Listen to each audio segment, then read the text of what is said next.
I rank where the view is nothing less than phenomenal for how I express and project from my abdominal. The only view better, both my daddy and my mama know. No living parents, my sons give me balance. My wife is my serenity, this mic is my identity. The world is foul enough, that's why I write without obscenities. Provoking danger with broken language and spoken anguish. Begging to get hurt, why would you ask to go through changes? Yes, Lord, life's a chessboard, master the angles. Control the tempo, be the one who holds the info. Acknowledged knowledge is just as deadly as machete swings. When spoken, the truth is as potent as that Medellin. While others swear the style is free, I just let it ring. Our time is undervalued, soldiers make us better kings. My fans on my shoulder, reaching after better things. Today I take the shot, for them I'd rather set the screen. My mama told me follow my dreams. My daddy told me get it by any means. Stand tall, make him bow to a king. But I've evolved, you can see the result. Look in my eyes when you speaking to God. Life and for those who we caught up in using what I was called with the muse. I guess they call it proving I'm more than an artist. Penciling out my darkest while stenciling out a harvest. And storing what gets me from A to B, just like garages. Instrumental with collages. Envision what I've been drawing. Broadway to give you rhythm like the great Lena Horne. So bent on, found comfort in the storm. Find peace and on when you see them others perform. Organized chaos, outcast it like hey ya. Yo. Good morning. Good morning. What's good? What's good? How y'all doing out there? I'm your man, Uncle Freezy.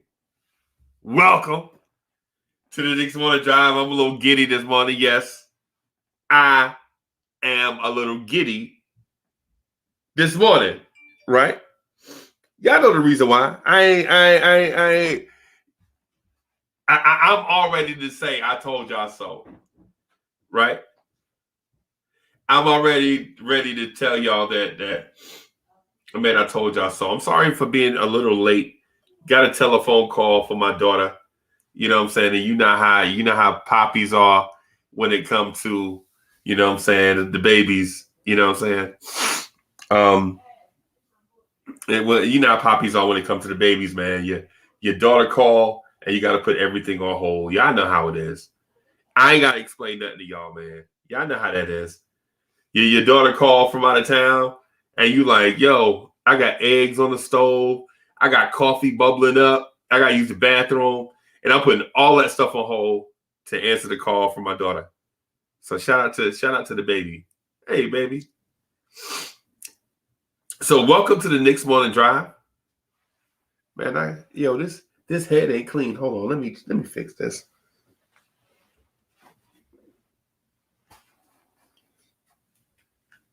Now take that. Now that look a little bit better. I look a little bit better. How y'all this morning? How are y'all this morning? What's good? What's good? What's good? What's good? What's good? What's good? I know y'all heard the news, and I know y'all can't wait to talk about it. I know you heard the news, and I know y'all can't wait to talk about it. Right? I know y'all heard the news, and I know y'all can't wait to talk about it. Julius Randle is the NBA Eastern Conference Player of the Week. Julius Randle is the NBA Eastern Conference Player of the Week, right? His numbers look crazy, right? Let me see. I forget what the numbers were, but let me search it one more time. NBA Eastern Conference Player. I have a drink in front of me. That's why I'm typing all weird. So Julius Randle for week 17 averaged 35.8 points per game, 8.3 rebounds, 6.5 assists, and was 4-0 during week 17. Are you not impressed with that? Are you not impressed? Are you not impressed?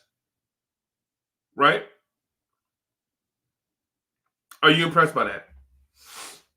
My man legit averaged 36 and 8, 38. So he averaged 36, 8, and 6, and was 4-0. Right? Right? He was 36 points, 8 rebounds, 6 assists, and was 4-0.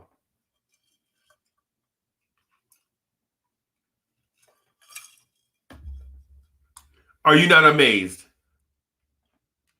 Are you not amazed? Those numbers are better than Michael Jordan's career scoring averages. To put that in perspective. I know that was a stretch. I threw that out there for CP the artist. I just wanted to see if CP the artist had his coffee this morning. Right? So I feel like the energy is not up this morning. What's good? Do I need to ask you to get your energy up? Do I need to tell you to get your energy up this morning? Right? All right. Before we get into all that stuff, who is ready for the roll call? Who ready for the roll call this morning? If you ready for the roll call, you better put some thumbs up in the chat. If you ready for the roll call, you better put thumbs up in the chat. I need to see some energy this morning from the chatters. I need to see some energy from the chatters this morning. I need to see some thumbs up in the chat. If you ready for the roll call, put a thumbs up in the chat. Right now. We ain't waiting on you. Get your energy up. Get this energy up. If you ready for the Knicks One Time on the roll call, get your energy up. Let's go. If you ready for the Knicks One Drive, on the roll call, put a thumbs up in the chat. Get that energy up. I need to see some thumbs up in the chat. I need to legit see some thumbs up in the chat. Because the energy is not up this morning. And our man's won NBA Eastern Conference Player of the Week. And our energy is not up. What else do you want, Knicks fans? Let's see some thumbs up. Get that energy up. We legit proved a point to a league that has been shunning us for years. Right? Been shunning us for years. Our guy won Player of the Week. Let's go. Let's go. Let's get this energy up, man. What we doing this morning?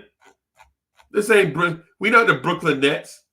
We not sipping on $14 coffees and driving super fancy cars with names on them that nobody even heard of. We're Knicks fans, bro. Let's get it. Y'all ready for this roll call? I need to see some thumbs up in the chat.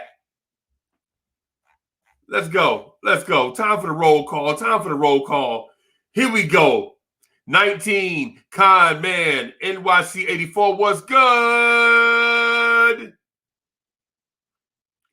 Pudge Nice, what's good? 0.5, I see you. Chop Low, what's good? Felipe 210, what's happening? Robert Paul, I see you. Let's go. I see Robert Paul. Let's go. Rodolfo Irizarry, what's good? What's good? Kane Jerry, what's good? Roll Brown, what's good? What's good? Some guy named CP the artist. Hello. What's good? I see you out here. Roll Brown, what's good? I see you. Rafael Diaz, I see you, Rafael, what's good? Jason Montino, what's good? Let's go, Knicks. Carlos S, what's good? I see you. I see you. Okay. Felipe 210 again. I see you. Carlos S. Yep, I see you. I see y'all. Y'all got that energy up this morning. I feel that energy. Dominic was good. Dominic Bollock 88 with the Sixers logo. I see you. What's good? J Boogie is in the building. What's good? I see y'all. Man, y'all got that energy going. Hey, Morocco Joe, what's good? Yerp. What's good? I see you. What's good? CP the artist was good this morning, bro. How you doing? Hi, Uncle Freezy. I'm a first time caller, long time listener. I've been a big fan of your program. I'm a little nervous being here for the first time. I wanted to say go Knicks. We got Julius Randle. I'm so Karen excited. Fong, Winston Ellis was good. Anthony D was good. Uncle I see you. Freezy, you're my hero. Thank you for What's good? thank you for taking my call. I'm gonna shut up right now and let you speak. Wow. CP the artist. Uncle Freezy, you're the greatest. So CP I'm the so artist. excited to be here. So I'm so how do you excited feel to about be Julius Randle winning NBA Eastern Conference Player of the Week? Well, I'm excited. I think he should be MVP of the world, not just the NBA of the world. I'm talking about Middle Madrid, the Chinese League, uh, Lafayette, all that, the whole world, even in the Olympics, he should be the MVP. Well, there is one MVP of the universe, and that is CP the artist. Karen Funk says Los Angeles Lakers point guard Dennis Schroeder will hit the open market this summer and would fit like a glove with the New York Knicks because of his fiery defensive playmaking abilities. Karen Fung, you know what? I think I may agree.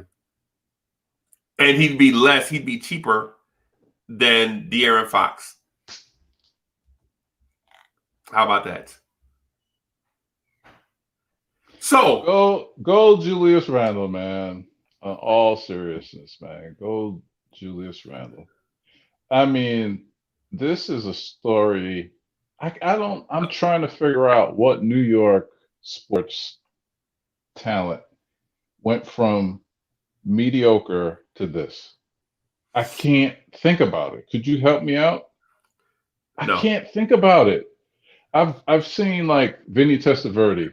He was trash with the Browns, trash with Tampa Bay, and then he comes to the Jets. You know what I mean? And he does his thing.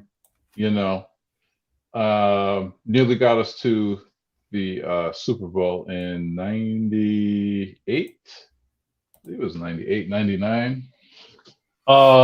We were in the conference finals versus Denver. I can't think of any. Let me tell you something, man. New York is where stars are born, bro. Just think about that, man. New York is where stars are born. Because if you can't make it here, you can't make it anywhere. And that's just some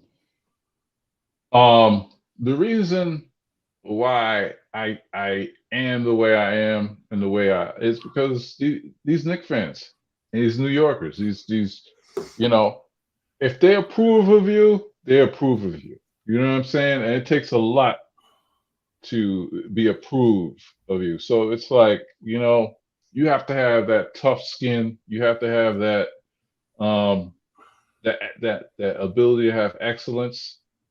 And I'm not speaking for myself. I'm speaking for Julius Randle. Julius Randle came in here with that dog mentality, and it's It's wonderful. It's beyond thing, and man, I'm at a loss for words, and I'm not joking.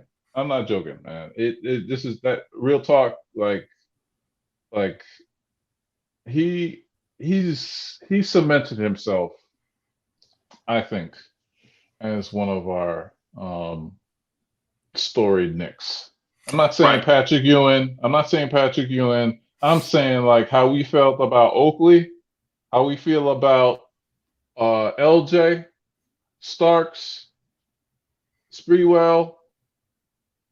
You know, that's where he is now. You know what I'm saying? I don't know if he'll get to Melo lore yet, or the Moose, Patrick Ewing, but I believe he is, if he gets us to the playoffs, man, and wins us the series. I don't know, man. I'm gonna have to make a painting on number 30. Julian Blum, what's good? Devin Cruz, I see you.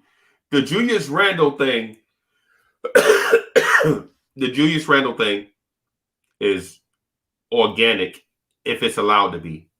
Exactly. Right.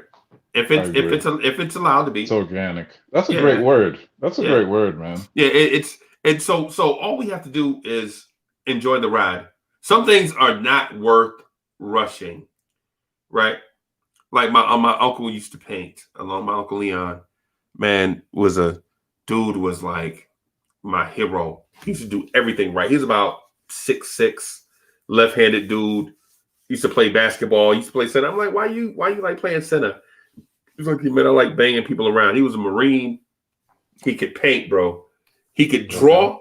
He could draw. He could take, man, the things he could do with a pencil and a piece of paper is like, yo, it's crazy.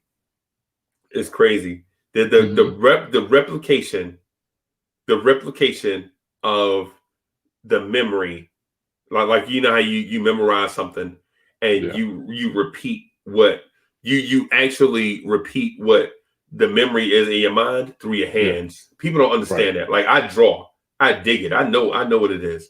You know what I'm saying? Like you see something and that moment goes away. That moment goes away, but in your mind you have a snapshot. And yet for your hands to be able to replicate what's on the inside of your mind, for you to have that thing come out through your hands is amazing. Right? But you can't rush it. Right? You can't rush it, because when you rush it, or when people try to rush the process, it messes things up.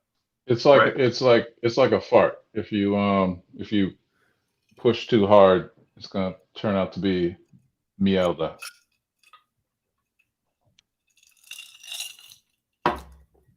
That's exactly what I wanted to hear when I was drinking apple juice. Mielda? Sorry about that, man.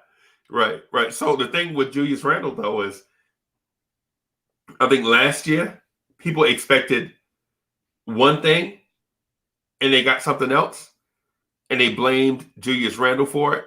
And I think it was a disservice to him. But at the same time, he did not make the situation better, because he felt the pressure, and it was something he was so unused to that it destroyed the ride for him last year. Let me say something about that, because that was a little bit of a topic yesterday. When you look at a player, right, and they have fixable things that they could work on. If you think, right, let's say you're looking for a good woman, right? There's this thing called the Got one, bro. 80/20. Yeah, well, I'm just speaking for the single guys. You're looking for a woman, right? She got 80% of what you want, but there's that 20%. You know what I'm saying? That 20% that you're not sure about. Is that 20% workable? You know what I'm saying? I mean, maybe her head is really big, right? And that's part of the 20% that you weren't looking for. You weren't looking for no big-headed girl, right? She can't fix that, right? She can't fix that. But What if that 20% was she was bad with credit? She can always fix her credit, by changing things in her lifestyle. So the thing Right. is that versus the big head girl versus the girl with the bad credit, I'm gonna take the girl with the bad credit because I can fix bad credit. I can't fix a big head. She big headed for life. You know what I mean? And so with Julius, he just had things that you just tweak it a little, those habits, and you have the product what you have now. But there's people like, oh, this guy's garbage. Oh, this guy. Some people are not belong that they don't belong in the league because they cannot physically ever get it. Remember Kwame Brown? Kwame Yeah. Brown had small hands. Right. He had small hands for a 7-footer. You know what I'm Right. saying? You can't change that. But he had handles though, which was different. Yeah. For that era, Kwame Brown was not the prototype. Right. But today, but in today's game, Kwame Brown would have been somebody that agile, that fast with that handle that could shoot. You know what I'm saying? He was just drafted in the wrong era. That's all. Yeah, Kristaps Porzingis, right? Right. His game. Yeah, you can't change unless you make him eat a bunch of food from Outback Steakhouse and Cookout. Right. Give him number 5 from Cookout. Every day, and you give him girth. Right. He's a totally different player. You know what I'm saying? Right. Sometimes there's things that are physical that you just can't change, but there's things that are mental that you can change. Right. So. Right. So the thing with Julius Randle is this. So let me ask you this. So who spoke to the Julius Randle last year point? I think one of the coaches did, man. Because that spinner. I did. No, was that a conversation People act like was that a conversation you had with somebody else? What the conversation I had, or what Julius Randle had? No, the conversation you had about Julius Randle with somebody else. No, I never had that conversation. Okay. With anybody. Okay. We were talking yesterday, briefly about him yesterday, and his elevation on who he is now. So that was here or on another show? Here. Okay, because I missed it. I would have loved to. I don't know how I missed that. It was like a sidebar. Okay. You know how unruly it gets as soon as over 4 people get on the stream. So. Right. Quiet Money was good. Real King was good. I see you. Rick V, what's happening? Hey, Rick V, Julian Blum, y'all stuff is on the way, bro. I hope y'all enjoy it. So the thing about Julius Randle, man, I'm just gonna say this. So the thing about Julius Randle is a lot of people were perturbed, even peeved about his numbers looking like empty stats when he was making the most money on the team. Right? And the thing I want to tell people, or not reassure, but bring some clarity to, is this. Julius Randle made $18 million last year, right? Mm-hmm. Yeah. That was not a lot of money for a guy that's going to get you. Yeah, that's absolutely. For a guy that's going to get you 20 points and 10 rebounds. True. Right. And then once David Fizdale was fired, Julius Randle's numbers went up to 22.5 points and 11 rebounds. And he averaged that for the remainder of the season.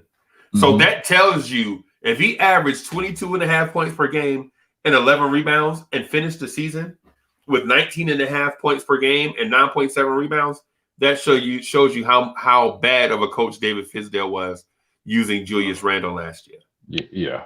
Yeah.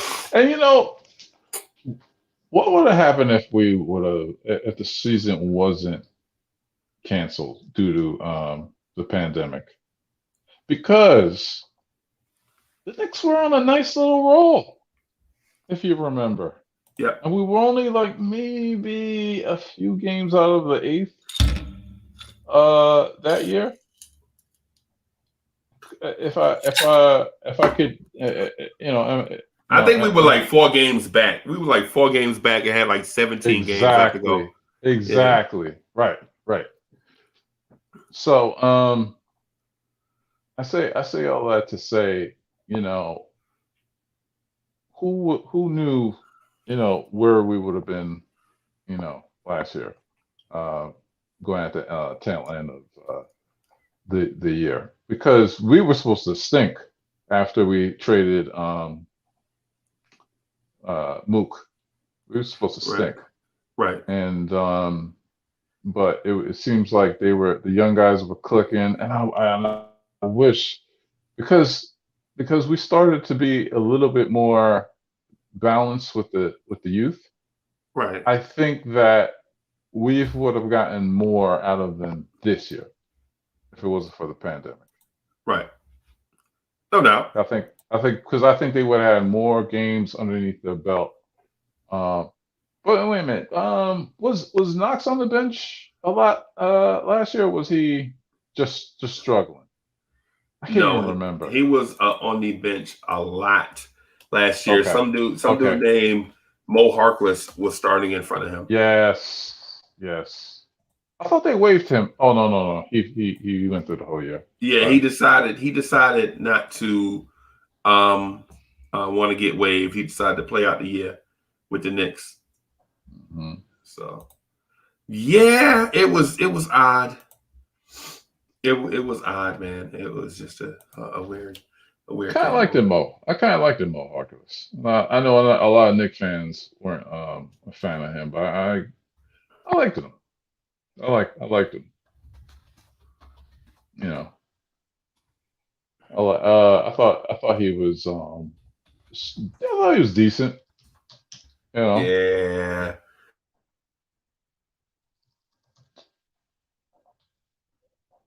How late were you? How late were you up last night? Bro, what do you mean? Because I woke up this morning and I saw the live stream ended from Nick at Night. Right. I legit have been up since 3:30 yesterday afternoon. Oh, so you do get some sleep after the show? Well, no. It depends on what's going on. It depends on what's going on. I usually try to make telephone. That's the wrong answer. Are you there? Phone calls, but City for Real. Yeah, I'm here. Yeah, City for Real. And some others in the Blorange Tears network, man, just to make sure everybody is okay, and then work on stuff like the online mall, just to make sure all that's right. Check social media. You know what I'm saying? I'll do all of that stuff. Okay. Yeah, and then I may lay down for like 35, 40 minutes, and then I'll be up until the next morning. Yeah, you need your beauty sleep, man. No, are you calling me ugly? I'm just saying you need your beauty sleep. I didn't call you ugly. I said you need your beauty sleep. We all need beauty sleep. No, I don't know what you're talking about. I don't understand what you mean. Sleep is part of your health. It's a form of it's a part of life's natural reset button. Okay. You know what I'm saying? Not really. Okay. All right. It's not That's really, your opinion. It's a medical. No, it's medical. It's medical. Trust me. So go ahead. So if somebody told you that they could legit compare Julius Randle to Steph Curry, would you have thought that person was crazy? Yes. Okay. They're smoking crack, and they need to be away from society. Okay, Joe. And that's not a knock on Julius Randle, that's just like they're two different players. I mean, I like pizza and I love steak. You know what I mean? It's two different things. So it's like don't even start this comparison game. I mean, Right. you know, Julius Randle is a bulldozer, right? Right. He's a bulldozer. You know, he'll destroy anything and clear the area. You know, Right.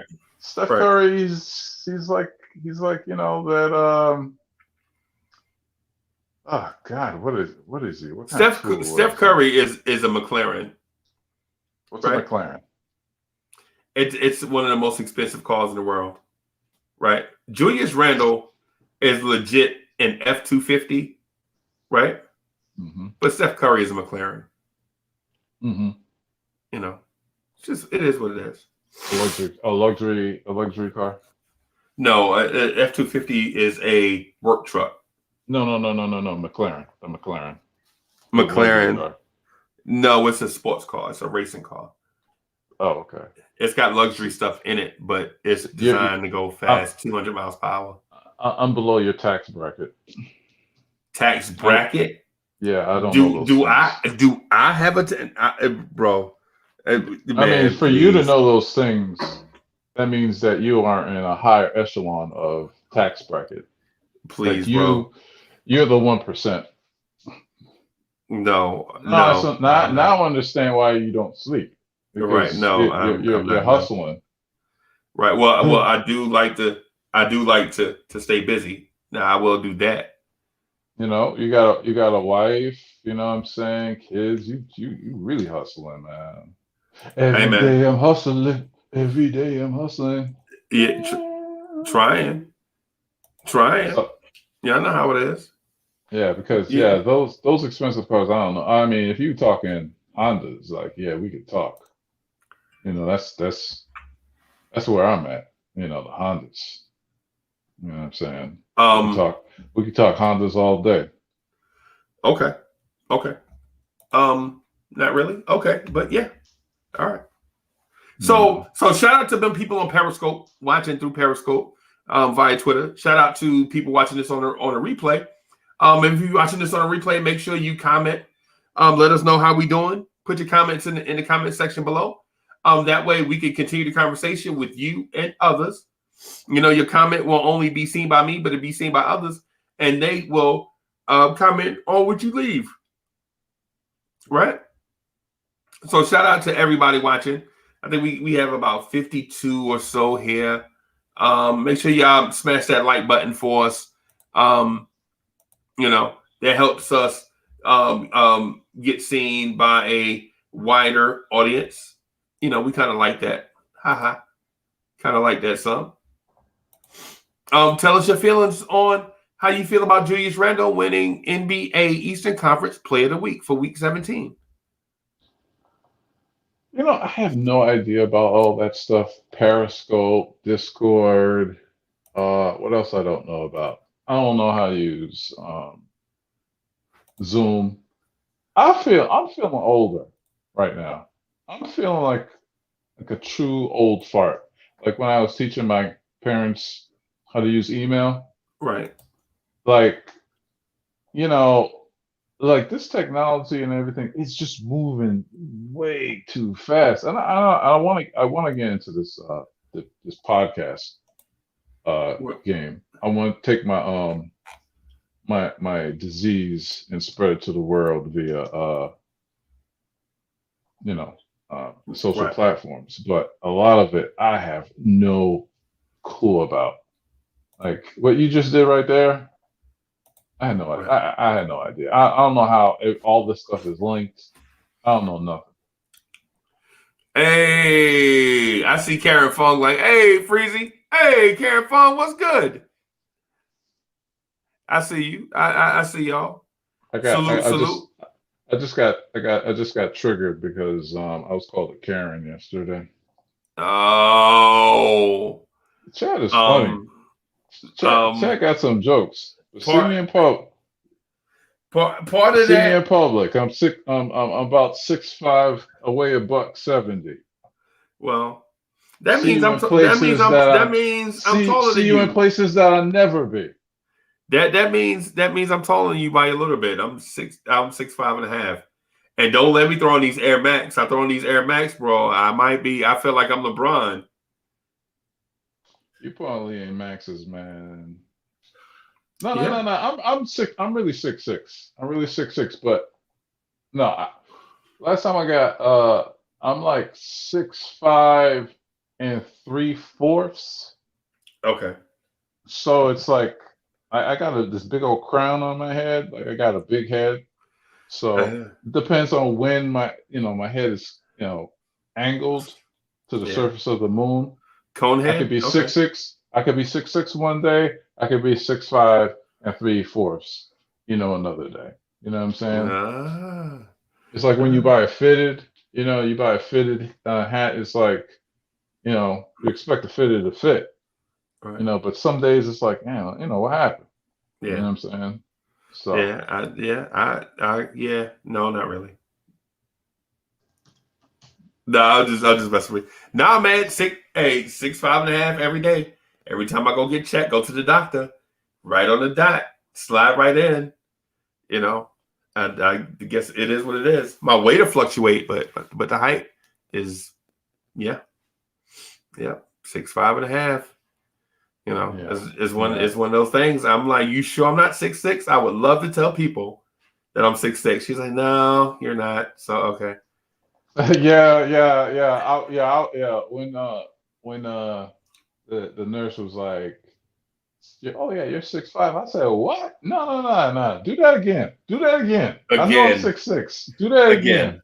Yep, yep. I was again. like, "No, no, no, no, no. Do that again." It was like, "Okay, you're like, 6'5" and 3.5, quarters or whatever it is, Right. 3/4. It's like, And all so right. I keep throwing it out there. So just in case the Knicks need a power forward that can give them 100% energy for like 2 minutes, I'm their guy. I'm Mm-hmm. guaranteed to hurt the opponent and get 3 fouls in 2 minutes. Guaranteed. And I'm gonna be fly. And All right. and I'm gonna be fly. So Coming so to the court. Coming to the court. Number 00 out of parts unknown. parts unknown because he has parts that are unknown. Uncle Jamarius Freezy. Bam.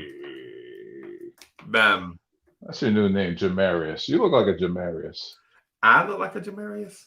Yeah, Jamarius. Jamarius The lady, Freezy.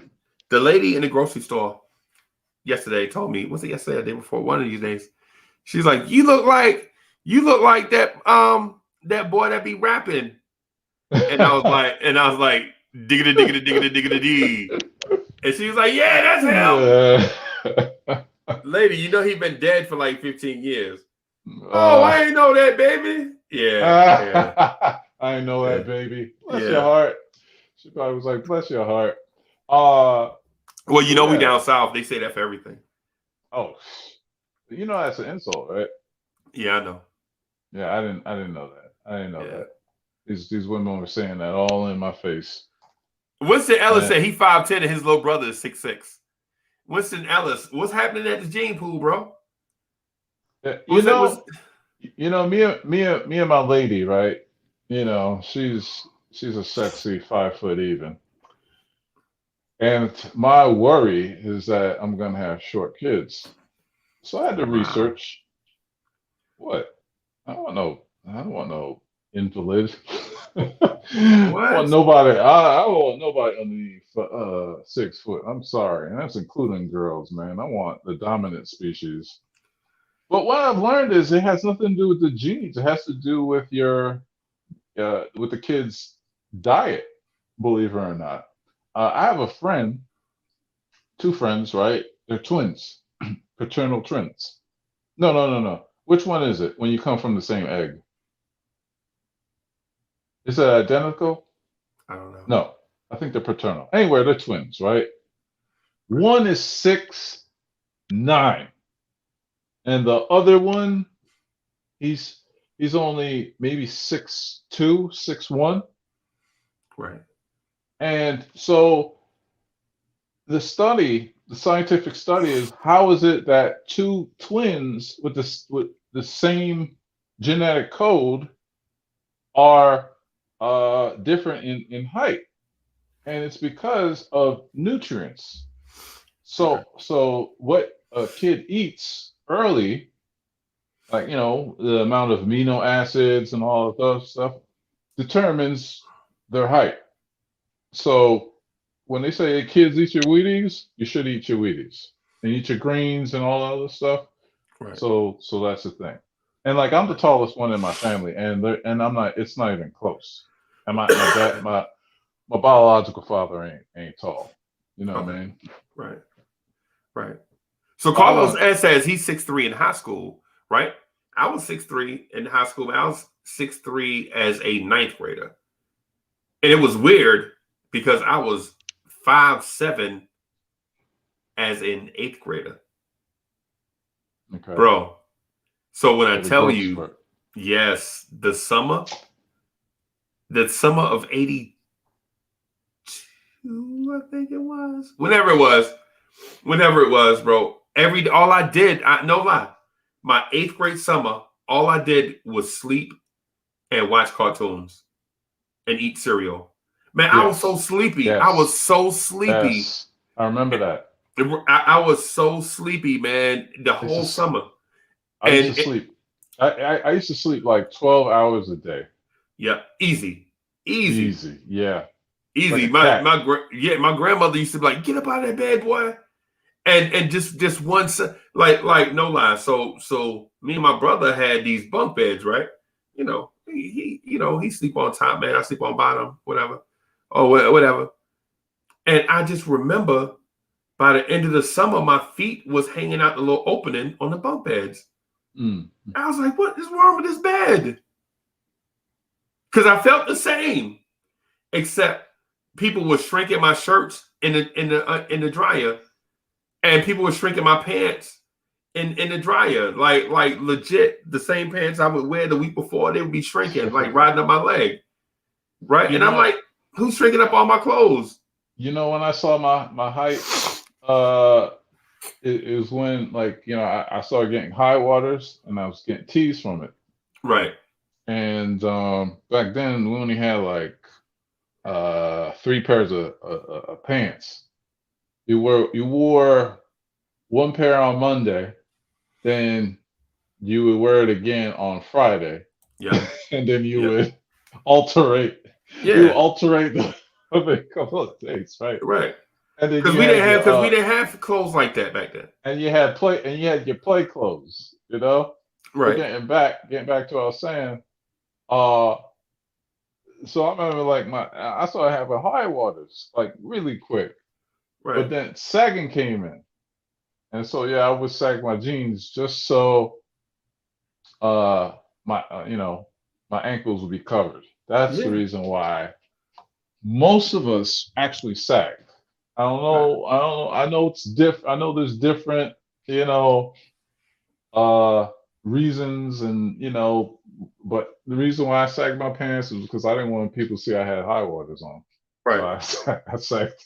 I sagged my pants and put my shirt, my La Tigre shirt over it. Oh yeah, I remember that. Right. I remember that big time. So I had a growth spurt. I had a growth spurt in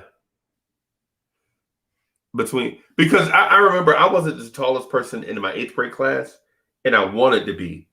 Like when I graduated from eighth grade, these dudes legit that were taller than me in second grade, I was growing at the same rate as them. Right. I wanted to be taller than them so bad, but I couldn't grow to be taller than them, which is weird. I was 6'4" in junior high school. Wow. Hey, Wow. you wanna know why? This is a quick short story, and this leads into why I'm a Jet fan. So we took our physical, and they said I'm 6'4", and one of my teachers was like, your Altoon's height? And Really? I was like, oh, really? Altoon, he used to play. He was a wide receiver for the Jets. Right. And prayers out to him because his daughter died in a murder suicide, very tragic situation. Mm. And then in the 8th grade, they were like, it was like, oh, you're Altoon's height. And then I became a Jet fan, and Wow. I didn't grow no more than 2 more inches in high school. Right. Unfortunately, I had a spinal surgery uh, after the 8th grade, my freshman year in high school. I had spinal surgery, and to correct my scoliosis, Yeah, yeah, I got that going on too. and yeah, and that stopped that kind of stunted my growth. Good thing, because you would never be able to find a dress shirt ever. Yeah, unless I was making that money, which I Right, right. never Unless you get did. them handmade. So yeah, man. So I got a scholarship to play basketball. Well, not a scholarship to play basketball, but a scholarship to a school called Dickinson High School in Yeah, Jersey City. Right. yeah, I know about Dixon. Yeah. Yeah, and so I played. I was recruited to be in their science program and to play basketball. So the science program is what actually got me going there to Dickinson because I was supposed to go to a school called Snyder, right? Because I lived on the hill. So yeah, You went to lived on the Dickinson. hill.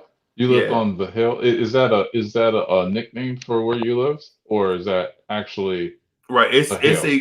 It's the exact place where Joe Budden and Heather B are from. Okay. It's the exact place. That's where they're from, right? The hill, the Yeah, hill, yeah. the hill. and so and so the funny thing is like when you see their videos, like I'm like, dang, that's especially Heather B. Like I'm like, dang, I used to date a girl. Anyway. I used So my girl don't want to hear this, but I got a little story. Well, she knows all my dirt, but she's probably listening right now. She probably don't want to hear this, but baby, turn off. Just turn off. turn it So up. that was I used to frequent the poetry circuit, and we used to meet like poets from all over, and there was this fine little thing. Her name was Nzinga. Maybe I shouldn't use her name because heck, it's been over 22 years. She was a fine little thing, and I drove out to um, Jersey City to pick her up. She lived somewhere. It was like it was like a sort of like a projects area. I want to say it was, but Plenty of those. I know. I remember driving over like these bridges and whatever. Anyway, I had to pick her up because I used to host poetry. I used to host my own poetry night, and she was like, "Oh, I want to perform, but you got to pick me up." So I picked her up. Whatever. She was the finest thing smoking, man. Holy crap! And I was so intimidated to like kind of talk to her, and she was one of those energy chicks. Like she was like, she was into energy and the mystic origins of life and space She probably went to and academic or St. Aloysius. That's probably why. man. So she was like I wasn't on that stuff, man. So I kind of passed. You know what I'm saying? And I knew I was going to get myself into some deeper waters than I wanted to, because when you can't like those Erica Badu type chicks. You know what I'm saying? You gotta be a special individual to mess with a Erica Badu type chick. So You know what I'm Mocha, saying? if you listening, CP the artist ain't talking about you. He just talking about in general. Oh no, is she an Erica Badu type chick?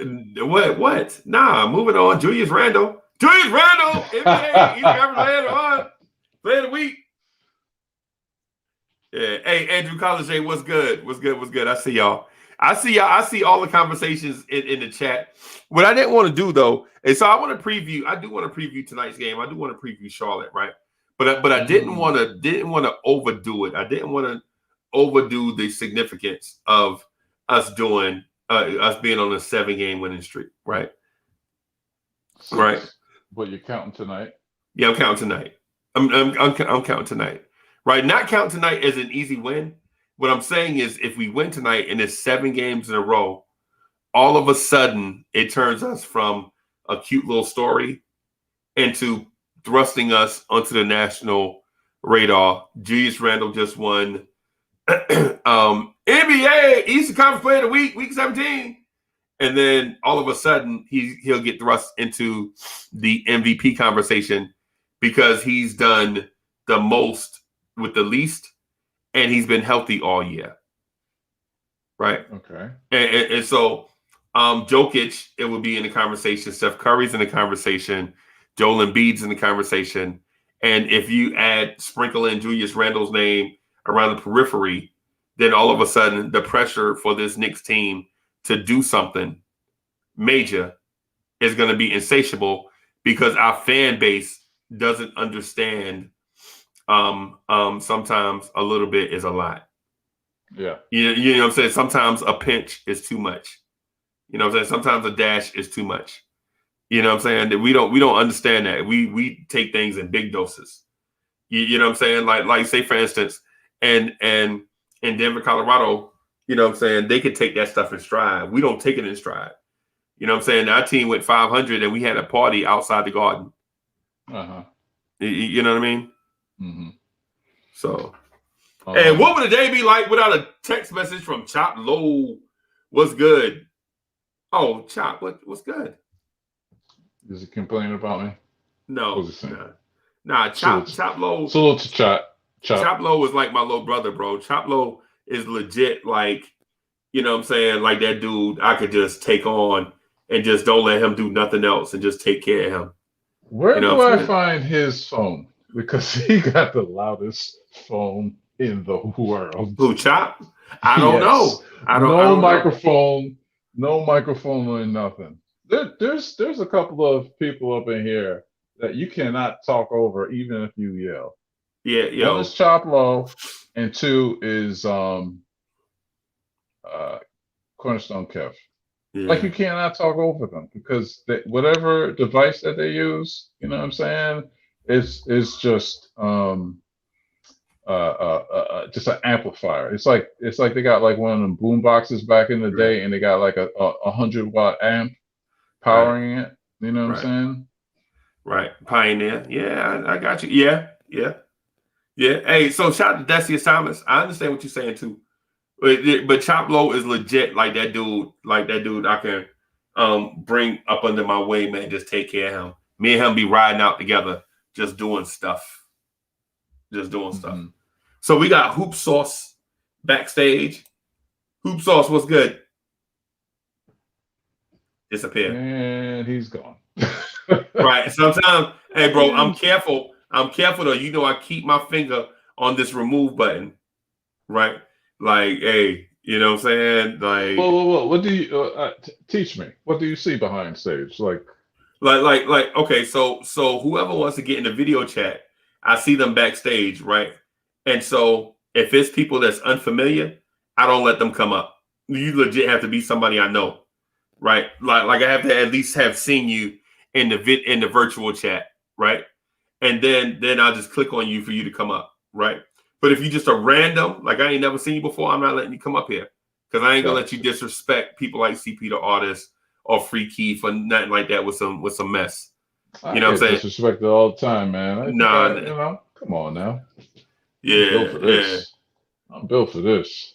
Not that kind of disrespect. I'm talking about just stupid stuff like trolling. I know. Yeah, I got you. But when you get big time, you're gonna have some screen callers. You know, somebody screen your call, like, you know, Dave from Knicks Fan TV. Yeah. You know what I'm saying? Or Knicks Fan TV is huge, bro. Yeah, bro. Knicks fan TV is Yeah, huge. man. Yeah. I So was working with CP behind the scenes over the summer, last summer.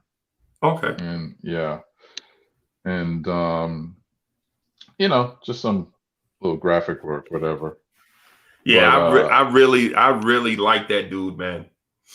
I really like that dude. I don't know if he understands what his footprint is in the Knicks universe. I don't think he does. no, I think I, he does. uh, I think he does because he puts in hard work for it. You know what I'm saying? And so he tries to run a tight ship, and trust me, I knew he does remind me of the industry because last year he'd be like, "Yo, CP, I need this yesterday." I'm like, right, "Huh? right, Come on, man!" Like, but right, that's just the way it just is. You know what I mean? right, Like when you're trying to have guests on and make things big. There's a whole lot of last minute things. There's a whole lot of right, maneuvering you got to do, and for him to get to where he's at, man, he worked hard to do it. You know what I right, mean? He worked hard to do it. I don't think any of his guests were easy to get. I don't think whatever. I'm sure he right, had a lot of no's before he got a lot of yeses. I don't think that's a lesson for everybody, right? right, If you want to get to where you want to go, you have to embrace being told no. right, I right, mean, nothing in life, right? People gonna say no. People gonna say no. You just have to worry about that one yes and be prepared for that one yes. yeah, You know, yeah, man, shout out to them. And when I finish my rebrand of you, man, bro. you ain't gonna know what hit you, bro. Bro, You ain't gonna know what hit you. Are you prepared for this, man? Are you prepared to put your face like on billboards and TVs and be known as the Uncle Freezy well, I as mean, a sex symbol? Are you ready for no, this sex symbolness? I'll make you into a sex mm, symbol, man. not so much. I tell you Don't what. be modest, man. Don't be modest, man. I tell you what though. The what we have here in Blorange Tears is a legit family unit, right? I mean, and when I say that, I know people are like, man, everybody say that just to get people to come in. Nah, bro. I legit come in. Sometimes it'll be so many people in here that I'll just leave. Not leave the room, but I mean, You just get off the crazy. excuse me, get off the video, just get off the video chat, right? And just let people go. And they just, you know what I'm saying? They just take the stick and run with it. And there have been days where I legit just went in the other room and watched the show on the big screen as a fan, right? As a fan, and forget that I'm the host. I gotta be, oh snap, what am I doing? I'm in here eating popcorn. Let me get back to the show. You know what I'm saying? Like I hear my name. I'm like, who's that calling me? And then I had to come back in, like, oh snap, yeah. you're, So you're, you're like that. You're like the worst babysitter in the world. yes, pretty much. Like the kids come over. You let little Jeffrey pee in the corner Little while Jeffrey, while little the Jeffrey, don't pee in the twins plants. what while the twins they about they fighting, you know what I'm saying? And Right, yeah, but because it's a Knicks channel, right? So what no, happens is, you're Vince McMahon. You like the Royal Rumble. mm, Come on, Vince. no, Come on now. not really, Yes, you not do. not Because you really. said So I don't like when you beef with the Knicks at Night podcast. So I'm not a fan of that, right? Because I feel like reasonable minds can think differently about the same topic and come up with a different way of thinking about it, right? Just yeah, because you think differently about a topic than somebody else doesn't mean you're wrong. It just means you think differently about the same topic, yeah. right? And then we get mad at each other because I can't. Like for instance, if two people come on and they are diametrically opposed on a topic, their frustration is that the other person won't come onto their side, Right. And then they argue, and then Right. it's less about the topic and more about the stance. When the stance should not even be, you know, say, a part of the conversation. Yeah, it shouldn't even be a part of the conversation. It's just we were talking about a point. You on one side, I'm on the other. We don't agree. We just talk about what it is that we see from our perspective, and we move on. But we don't do that. We argue for 2 hours, and then what frustrates me is sometimes we recite the same points over and over and over again, as if saying it 10 times makes it more right when it's not. Well, right. Okay. Well, I do that for a reason. It's because and what I also want to say. Hey, salute Ty Barbie. What's good? I'm hated in the day as much as I'm hated in the night, and I do that for a reason.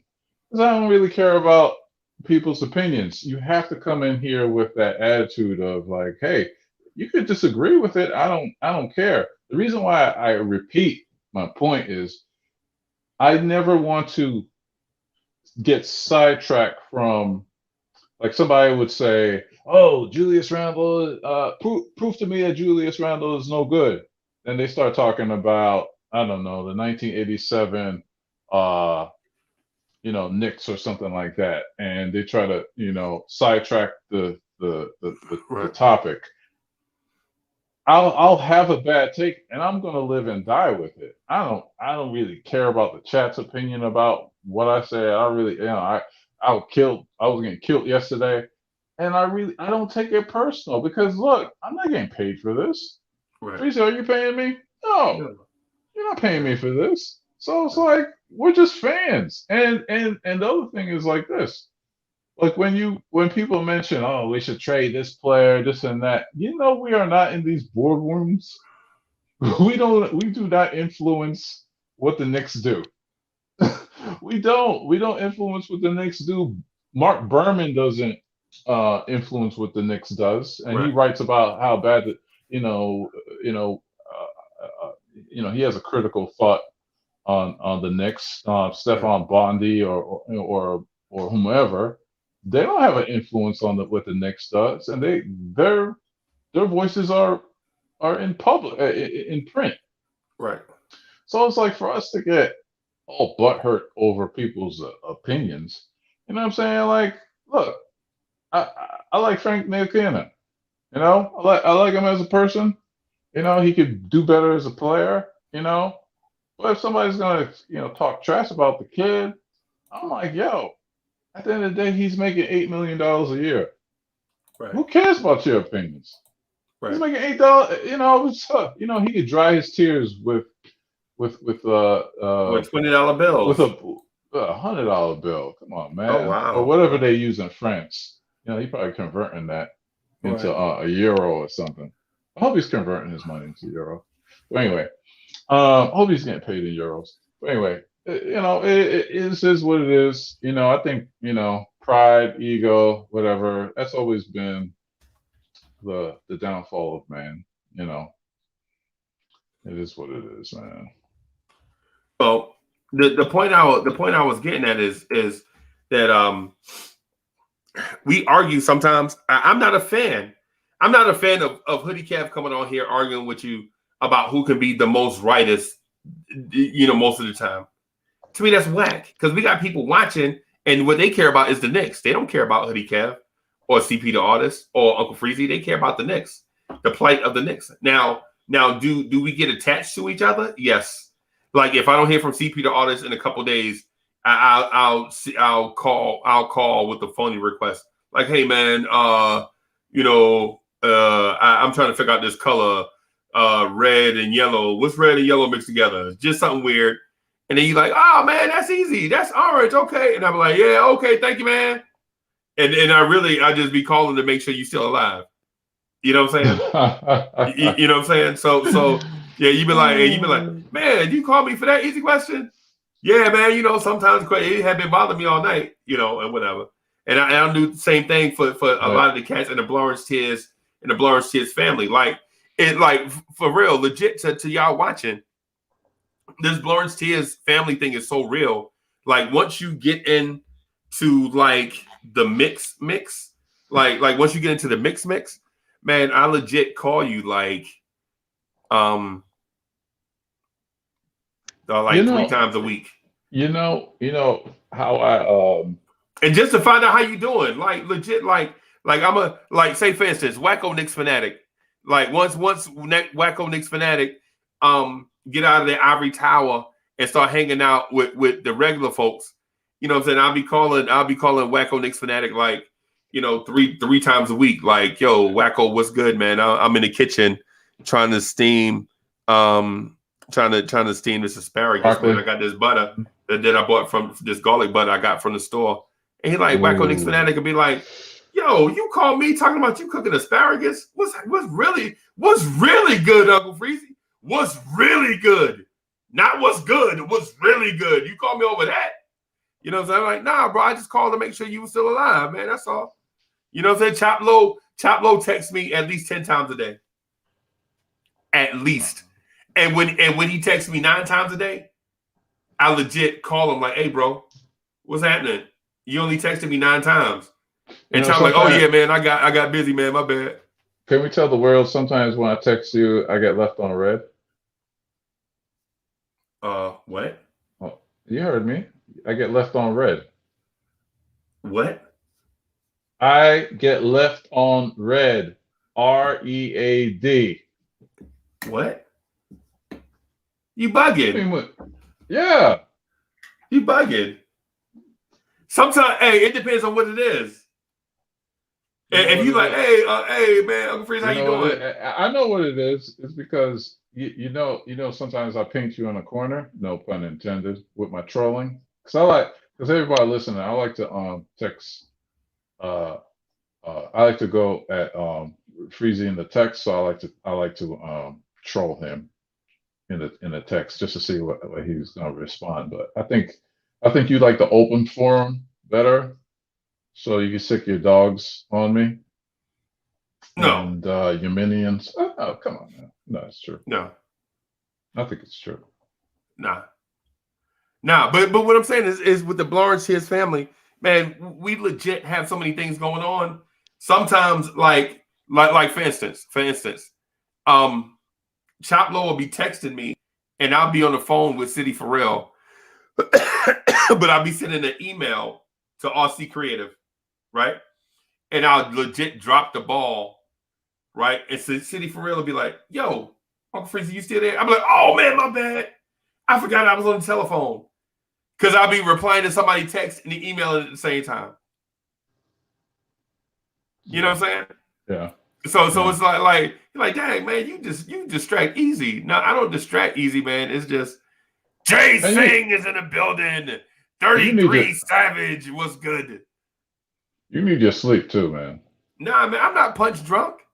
I'm not punch drunk, bro. I mean, I'm legit attentive, and I understand this. But man, running the channel, bro. The more connections you make with people, right? The more real connections that you make with people. Like with me, I don't connect with people that I'm not a stand arounder, and I'm not a time waster.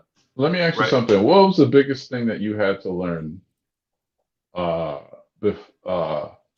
after you started this that you didn't know before? I had no idea that people legit don't just tune into your channel, they connect with you. Mm-hmm. Right?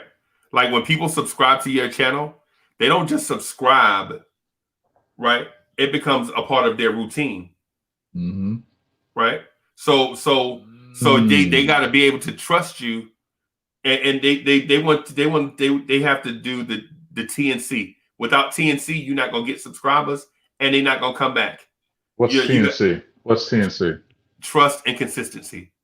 Trust again, like legit. The Knicks want to drive. The Knicks want to drive has to be here, and it don't have to be exactly 8:45. But if I tell them I'm trying to come on every day, yo, you got to try to come on every day, right? That's a huge commitment. So if you're not coming on every day, don't tell them that you're coming on every day, right? The Knicks at Night podcast, you know what I'm saying? I'm telling them I'm trying to come on every night. They understand that you know what I'm saying, legit, there'll be some nights that we can't come on, or some nights because it's life. You said a mouthful with that consistency thing. Because you see how, like, when a podcast, a show, whatever, changes just a little bit, they go ham. Right. People go ham, but it's like, you know, look, things happen. Things happen in life. Things happen with the, you know, how you operate. You know what I mean? Nothing is a fluid thing, and so it's a thing. What's up, AD? CP, Uncle Freezy. What's good, bro? What going on, Good brethren? morning. What's going on, gentlemen? Hey, man. If you don't salute me, I'm gonna be upset, man. Well, go on, CP. So what is that? What is that? What y'all doing? I was just saying, what's up? What is that? I mean, I'm saying, Patois, man. Huh? Patois. We should cheat. Do you want a lesson in Patois? No, I don't even know. I don't know what that is. No. You're gonna get one. You're gonna get one right now, man. So if you want to meet somebody, you say wa. Say it with me. Wa. It's like no. What? Wa. Wa. I don't know what this is. What are you talking about? Try it, man. Just try it. Say nah, man. You ain't gonna have me saying something being disrespectful to people. Nah, bro. It ain't. No, that's a greeting. It says, yo, Walton. It's a greeting where? Where do people greet themselves like that at? Us Jamaicans, you Jamaicans say Walton. Now I see. Okay. All right. Yeah. Or Wagwan or something like that. So shout out to yo. So why do Jamaicans say yo all the time? Okay. Do you want to explain this, AD? It's like, well, for not just Jamaicans, but Caribbean people on a whole, when they came here, to the different parts of the United States and so forth, as a way to assimilate or to be more American or whatever, to sound American, they would try to low key their accent, and at the end of everything, it would say yo. Say yo. Yeah. Just say yo. As if you would be able to understand them a little bit better if they added the yo at the end. Right. Yeah. Exactly right. Right now at the end, I go yo. Yeah. Well, my uncle came off the boat, rest his soul. That's all he was doing was like, yo, Charlie. I'm like, uncle, you don't have to say yo all the time, but I got it. He was trying to Americanize himself. Right. Because so even though I'm married to a Caribbean lady, a lady who got Caribbean roots, right? But my people are from down south, and so they sing their words, right? Like legit.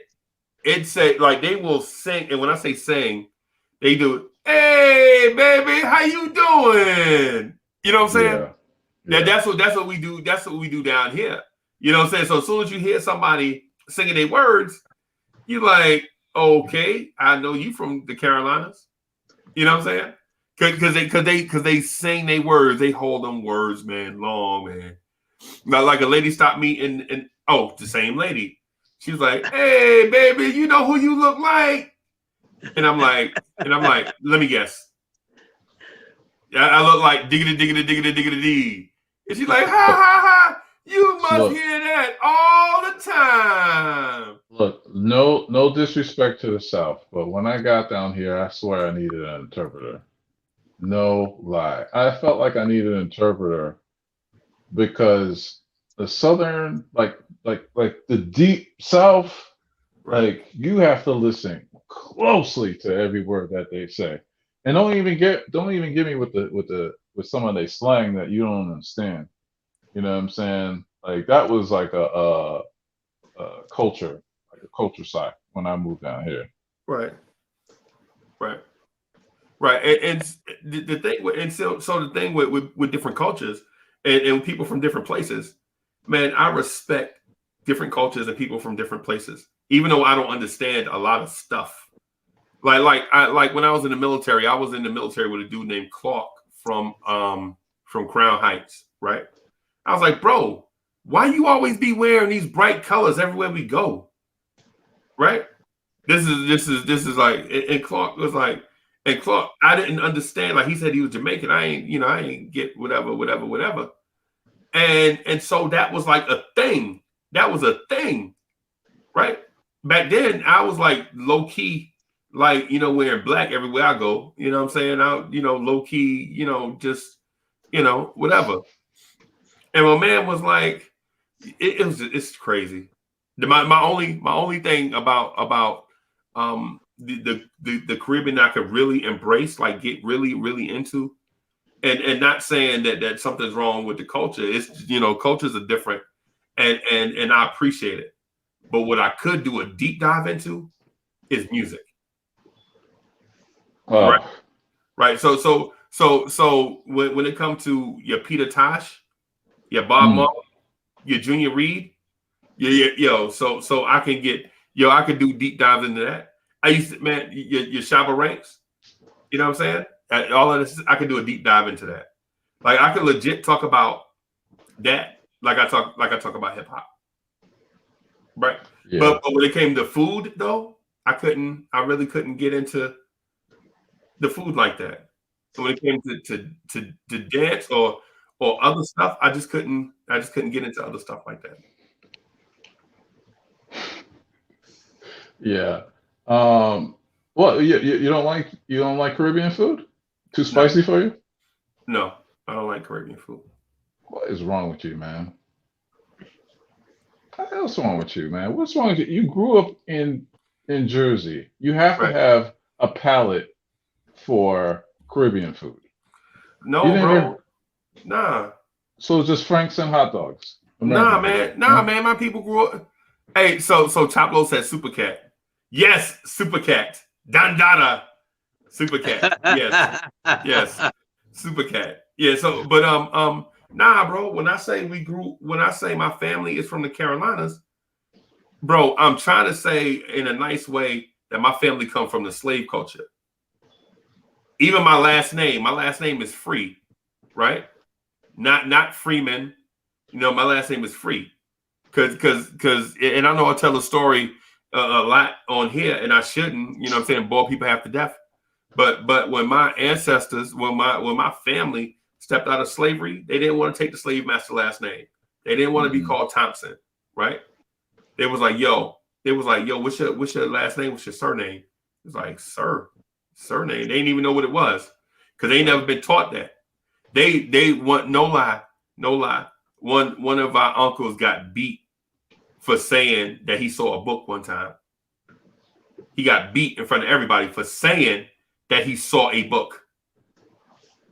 Bro, think about what I'm telling you. He got beat for saying he saw a book. Illegal. That was illegal back then, yeah. So it's like, and even now when I talk to my relatives and stuff now, they still ain't got no real love for school and learning stuff like with, you know what I'm saying? Because that stuff was beat out of them. You know what I'm saying? And so what I'm saying is like the stuff that I'm doing right now, man, I'm on the internet broadcasting around the world with a whole bunch of people that don't know me and you know what I'm saying, just getting to know me, you know what I'm saying, over the course of weeks and months as we talk about these Knicks, right?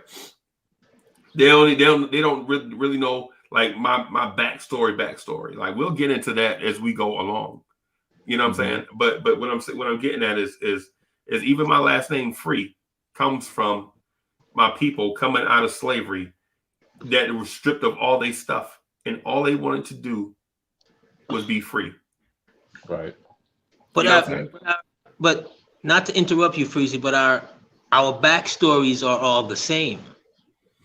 You know, we're just from different parts of the globe, Right. or we're dropped off in different parts of the globe, and sometimes because of your experience with one culture versus another, you know, you may like another culture a little bit more because of a personal experience, not something that might have happened to your entire family, Right. but what might have happened to you.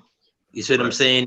Right. In a brief 5-10 minute, one day, you know, an old girlfriend might have been from, you know, from this place or that place, and you know that's where our biases kind of stem from, instead of Right. looking at the Can I the say whole something? the all. Go ahead, fam. Can I say something? We always talk about backstory, but what is the end of the story? Because for me, I've learned to live my life living for the end of the story.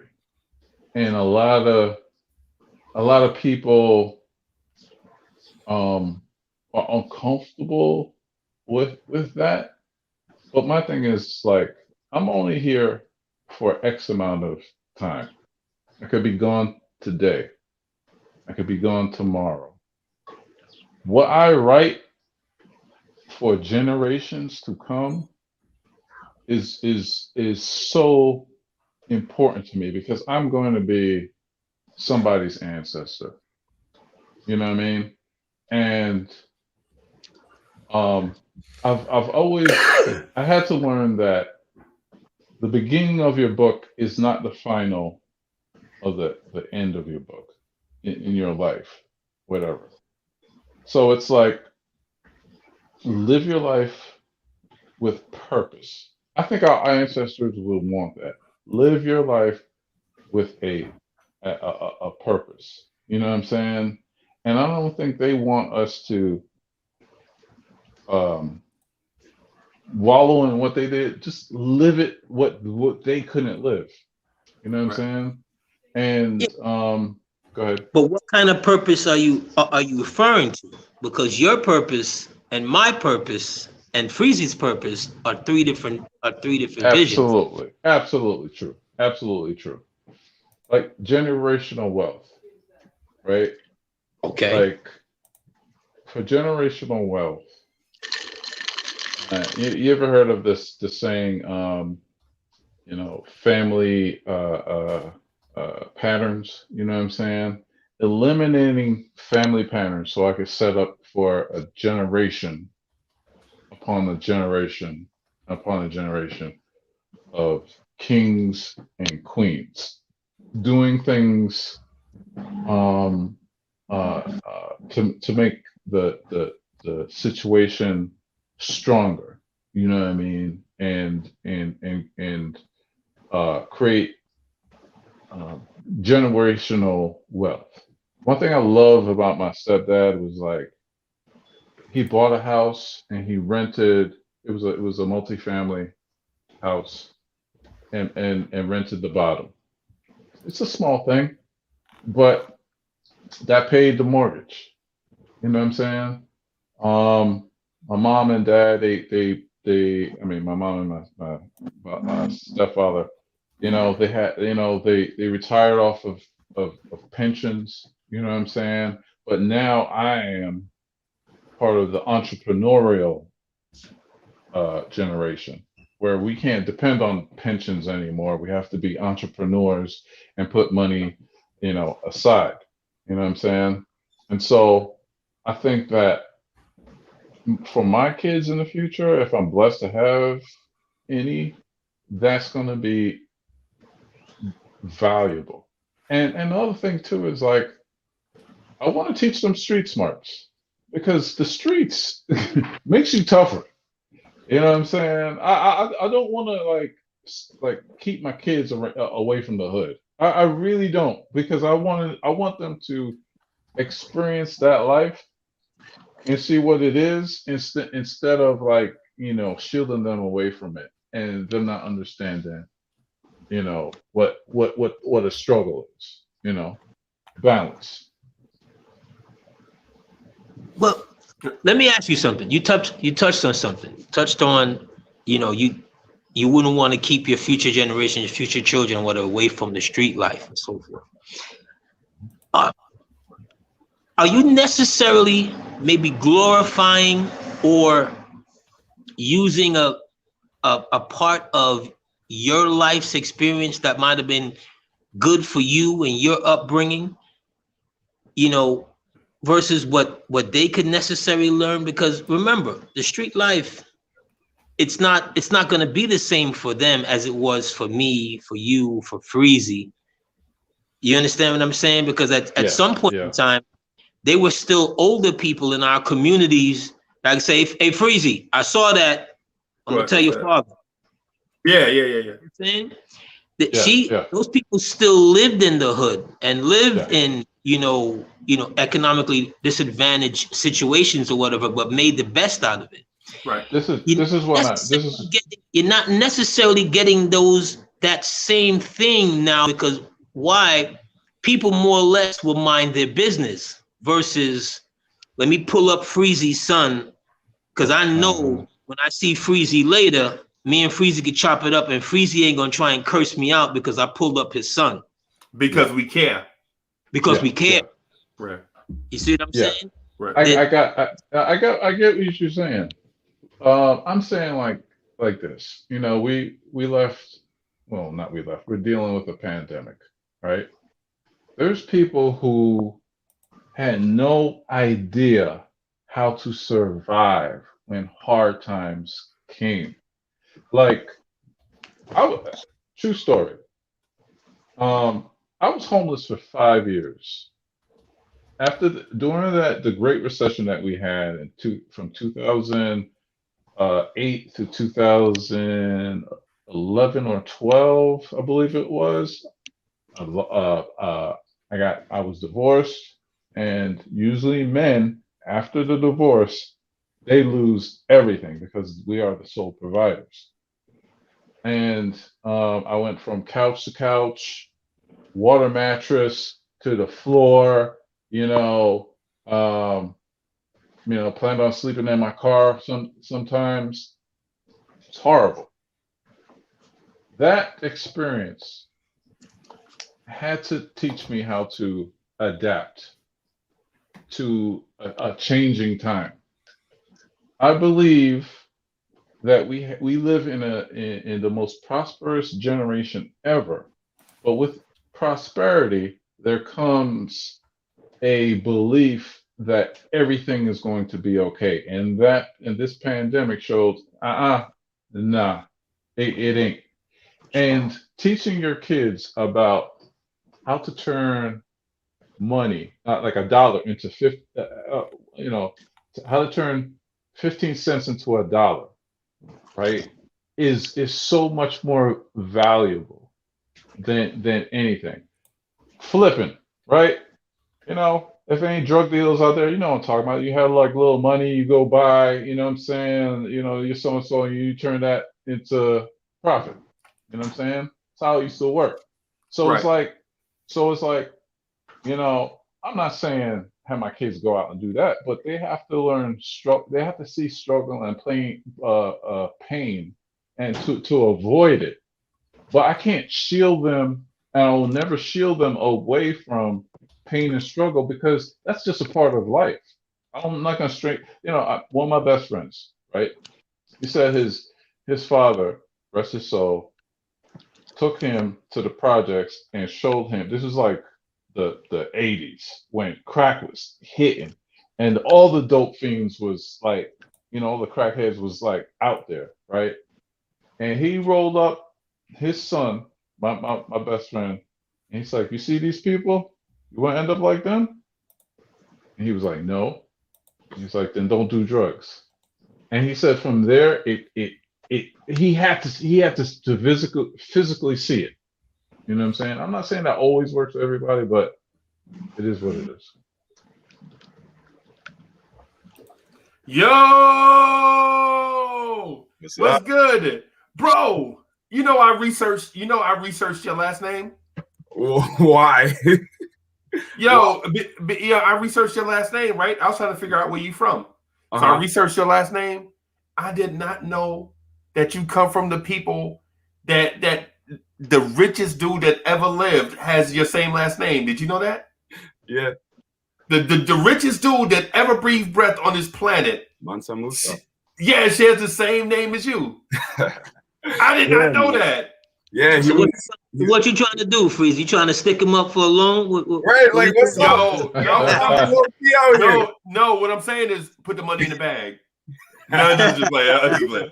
I'm just messing with you, bro. I'm just messing with you. So how you doing, bro? I'm good, man. I was just listening to you guys chop it up about some real important things that people need to, think about. So yeah, I love this talk. It's great. Yeah, hey, so I have a separate channel that I want to invite y'all to, man. It's just, man, but between doing live streams twice a day, bro, I have a channel called Chop It Up, right? Is this your OnlyFans? Is this your OnlyFans? No, Chop It Up is, bro. You ain't never heard of Chop It Up, bro? No, there's rumors that you had an OnlyFans. I was, No. CP, it was listen. $250 for exclusives. No. CP dollars, listen. Chop It Up is huge, bro.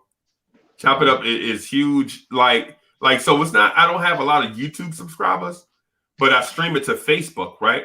Bro. Yeah, but this is the first time I'm hearing about it, Freezy. Bro, I'm telling you. It's on his OnlyFans. That's why, man. Nah, man. You were on with Sin Mears, right? Yeah, me and Sid Mears did one time, and me and Chuck B. And listen, man. So when I stream it to Facebook, the Facebook thing is popping. So AD, listen, conversations like the one we just had, that's what I strictly do on Chop It Up, right, bro? I'm telling you, around here. So it's my Facebook fam, right?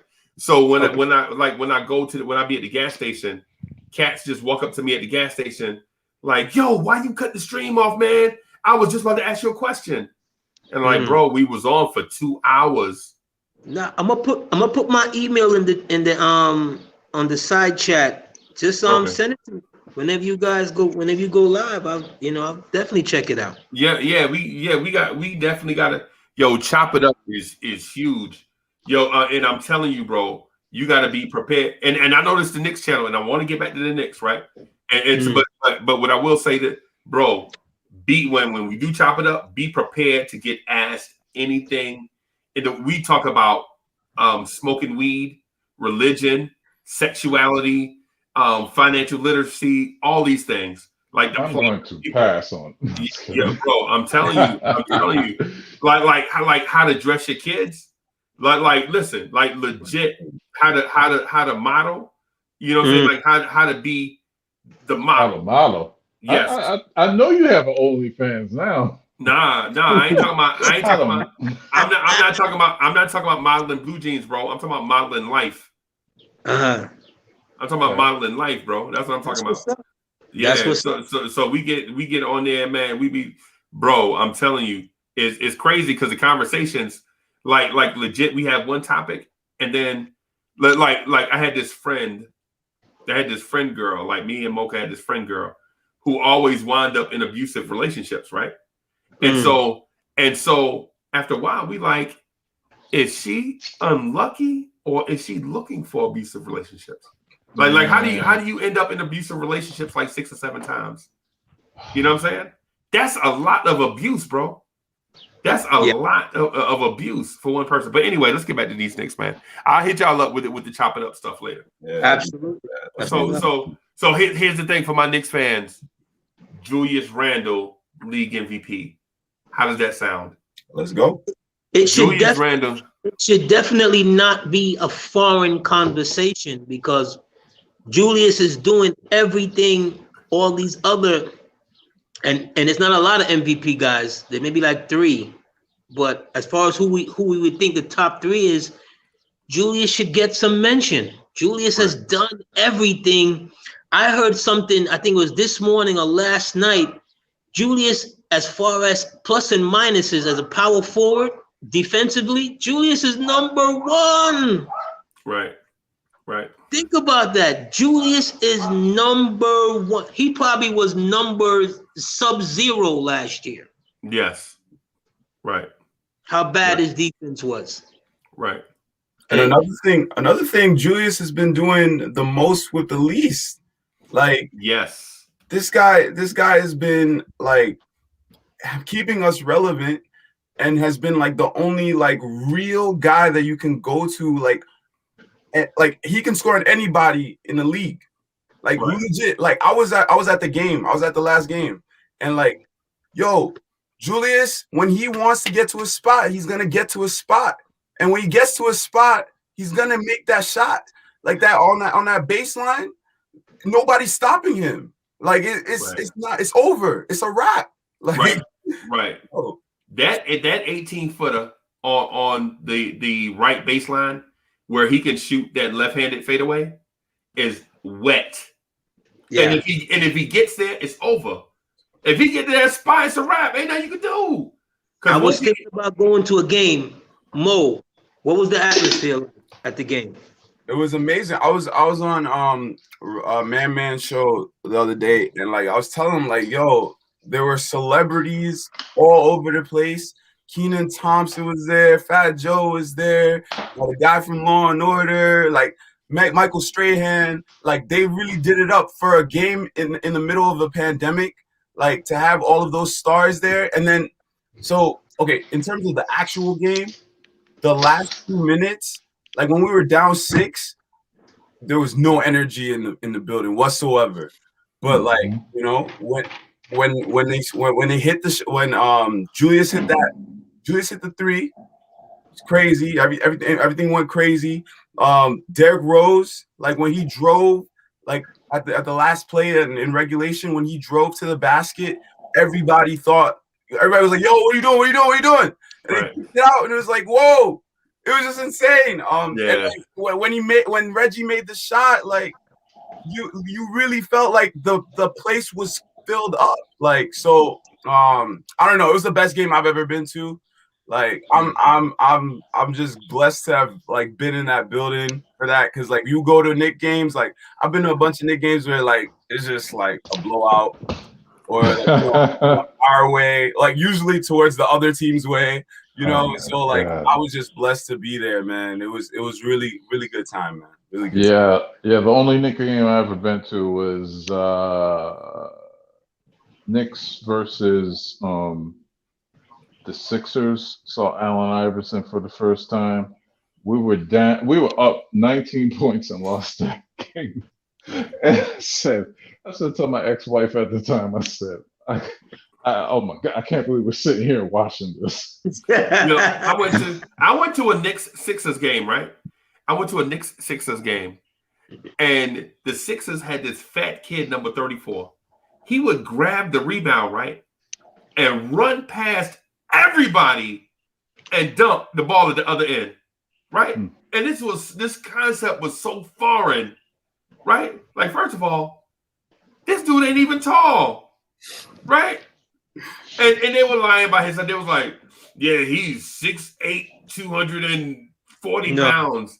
First of all, he was not 6'8", right? Charles Barkley? And yes. And secondly, if he was 240, I was 240, right?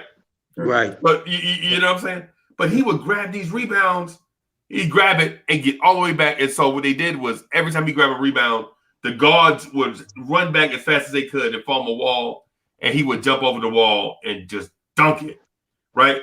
And then I'm like, who is this kid, Charlie Barkley, right? I didn't know because I lived up top. I didn't know about them down south boys coming into the NBA, right? So then I hear this song by Public Enemy. Chuck D's like, and I'll throw it down your throat like Barkley. Like Barkley, yeah. Yeah, and I was like, yo, this kid is special. But no lie, he dunked on Bill Cartwright so bad, right? He dunked on Bill Cartwright, and mind you, you know how people feel about Mitch right now? Like they have like a spot in their heart for Mitch. Like Mitch is our guy, you know.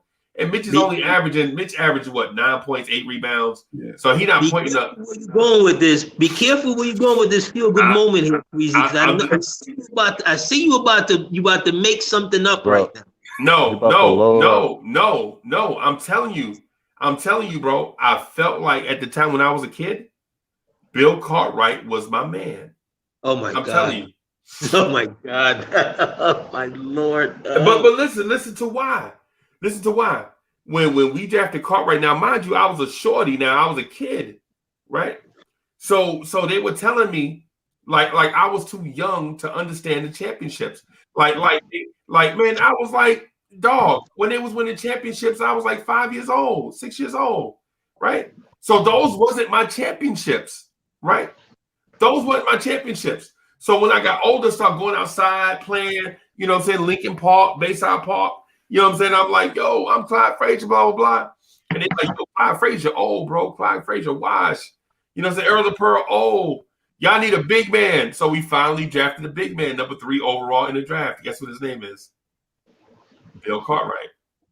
Let me test your loyalty. What was his number? I forgot. 25.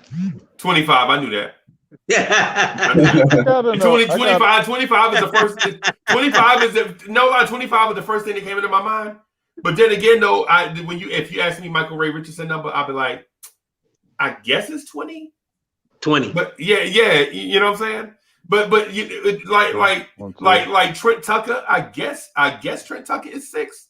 It's the first thing. Yeah, but it's the first thing that comes into my mind. But bro, the older you get, man, numbers start. You be seeing so many people wearing different numbers as a Knick. You be like, yeah. The numbers don't even mean nothing no more. Because how many dudes done wore 25 after Cartwright? Look, I saw the Knicks gave Eddie Curry Charles Barkley's 34. I saw that. Charles Oakley's 34, which that alone was highway criminality to its umpteenth degree. Somebody should have got fired in that locker room who decided that you're gonna give the most lazy, slovenly,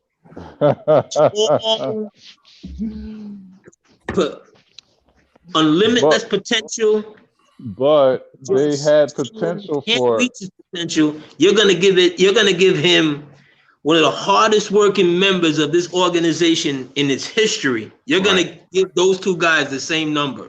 But AD, I remember at the time Eddie Curry was one of those potential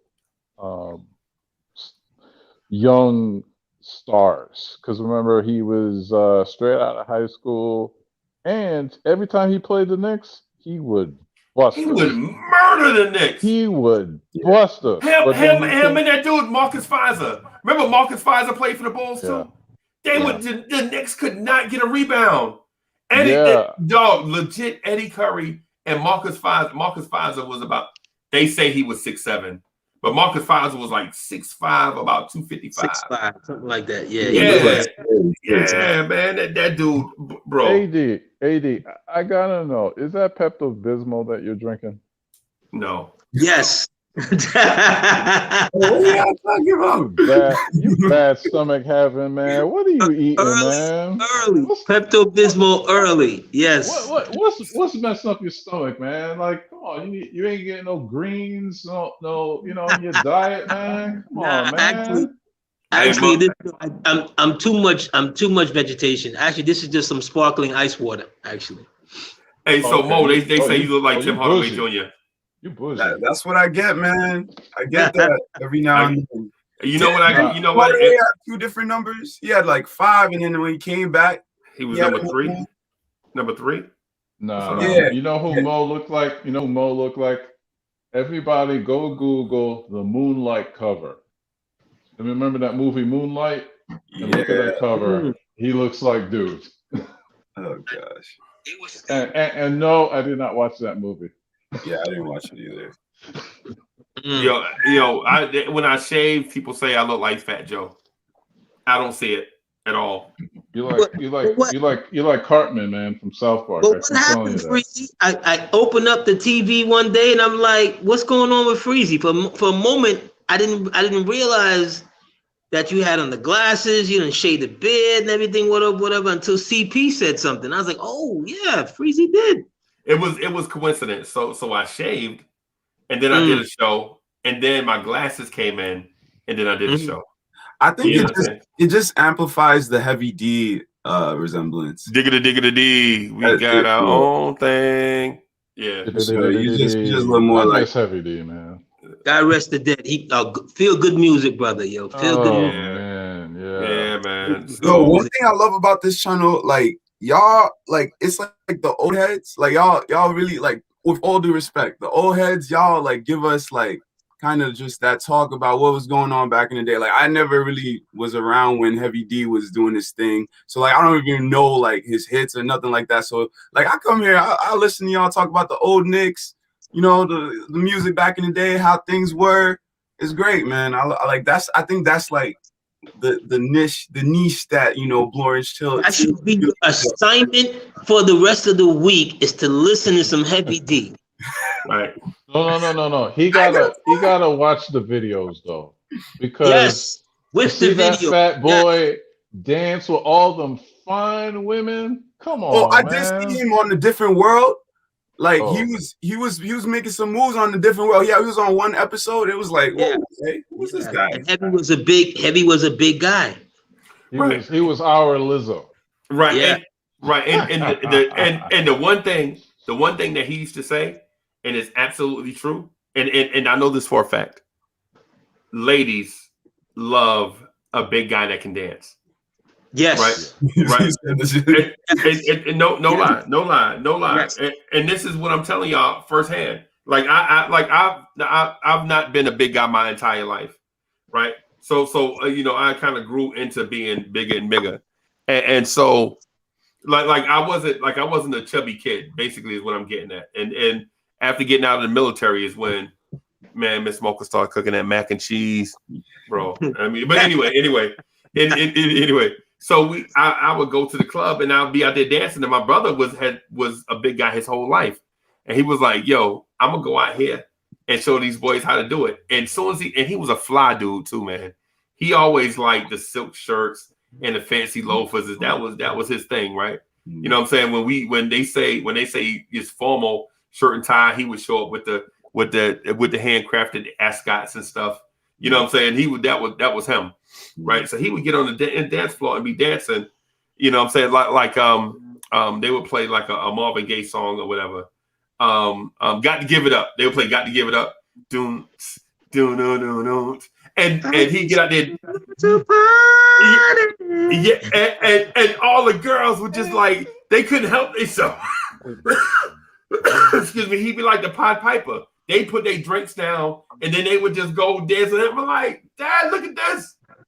He legit ain't got to talk to nobody. He just go get on the dance floor and start dancing. But that's a lesson, though, and we've talked about this before, Freezy, for the younger cats. When you guys go out, stop dancing with each other, yo. Yeah. Like, for real. You got all of these ladies. Wait a minute, they dance at all? Okay, or stop in an enclave amongst yourself, like you and the ladies at war or something. I don't know nothing about that, man. But Mo, how old are you? I'm 28. Why you keep calling people? You human resources. Because I'm trying to learn. I'm trying to learn. You know, on the channel, we be like, "Yo, how old are you?" You don't have to do that, and you don't have to answer that, bro. That'll make my point. He already did. So do you go to the club, and when you go to the club, do you feel like our generation had more fun than you guys are having right now? I definitely do feel so. Like, I'm not like a frequent club goer, but when I do go to the club, I realize that like most of the time people are on their phones. Right. Yes. People are like hugging the wall and they're on the phone, unless like, you know, somebody come in and like, or some, burst of energy comes in.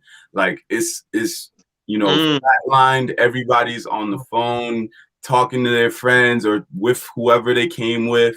Like I don't know. It's boring. Like the club scene ain't really for me. Like to be honest, but when I do go, I feel like y'all probably did have more fun. Like I don't know. Like all I have is like references. Like I'm like my parents are like African and Muslim, so like it's kind of conservative. So I don't have African and Muslim from where? So where are they from? Well, so like my like grandpa's from Mali, but they migrated to Ghana, and my grandpa on the other side's from Nigeria, and they migrated to Ghana, and they met there. So I was born in Ghana, came here when I was 2. But yeah, like so like I don't really have much of a reference for like what happened back in the day. So like I look on like I'll like watch A Different World or something and see them in the club just dancing, and like everybody's dancing. You know what I mean? And like that's not what I get now. Yeah. I mean, look, after my divorce, I was in the streets of Atlanta, and I was depressed because I thought that back in my day, when I was gonna go out, I was like, shake my little tail feather, meet a honey, dance with her for like 3, 4, 5, 6, 7 songs, get her number, and that was it.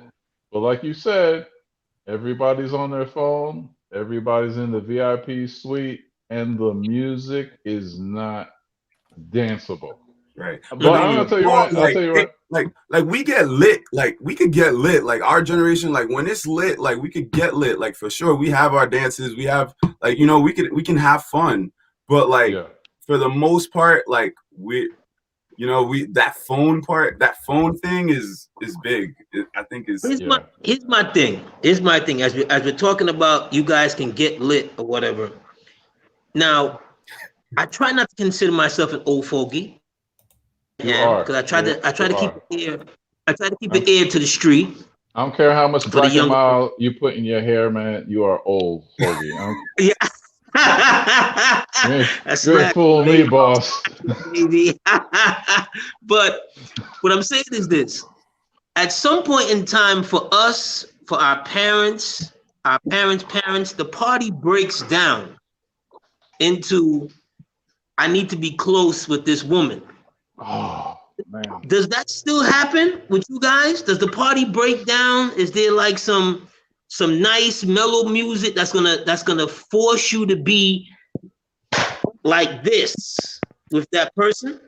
Yeah, sure. Like, I mean, of course, like that's nature. Like at the end of the night, you're trying to get with some, you feel me? Like, so like there's like, things break down or whatever. I mean, it's been so long since I've gone out, like, this pandemic is killing me. So like I can't really speak on it as well as probably someone else can. Like I'm not like I can speak on it. Let me tell you something, AD. It's so hard to get these girls away from the drug dealers, I tell you, man. They be in the VIP, drug dealers throwing, some Patron down their throat. The sparklers are coming, you know what I'm saying? They're sitting on the couches. It's hard, man, getting these, because the baddest ones be, next to the drug dealers, you know what I'm saying? Hey, and so, I ain't gonna lie to you, CP. CP, I ain't gonna lie to you, bro. Y'all just don't have game. That's oh honestly, my if you God. have game, like you'll be fine. That's y'all what just y'all just don't have game. Church. Y'all just who? Wait a minute. I invented the game. I just had to adjust to it. I had to adjust to it. Listen. Right, I legit heard that same line 50,000 times in my life. I'm gonna get called Marcus. I invented game. Yeah, I'm gonna get called Marcus. I'm gonna get called Marcus, but I'm gonna help my Marcus. You don't know what it is. What it is people don't have social skills no more, right? They don't have social skills, bro. Like they have social networking skills. Mm-hmm. But Hold they on a don't have second. Let me social ask you. skills. Listen. Let me ask some more. Some more. You're out, not the club or whatever, and you see a young lady, you know, that you like or whatever. You got to compete with her phone. Yo, like, to be honest, I mean, like, okay, it depends on who I'm with. Like, if I'm with my friends, like from the Bronx, like we're going out, like my bros are gonna, like, you know, help me, like they're gonna hype me up and I'm gonna go, or they're gonna go speak for me. You know what I mean? Oh, now it's gonna be like now it's gonna be like that's just what it now is. it's gonna be like Cooley High. You ever saw That's that movie what it Cooley High? is. Yeah, I remember You ever saw that. that movie? Mo, you ever seen that movie Cooley High? Yeah. No, I don't. You ain't never seen Cooley High?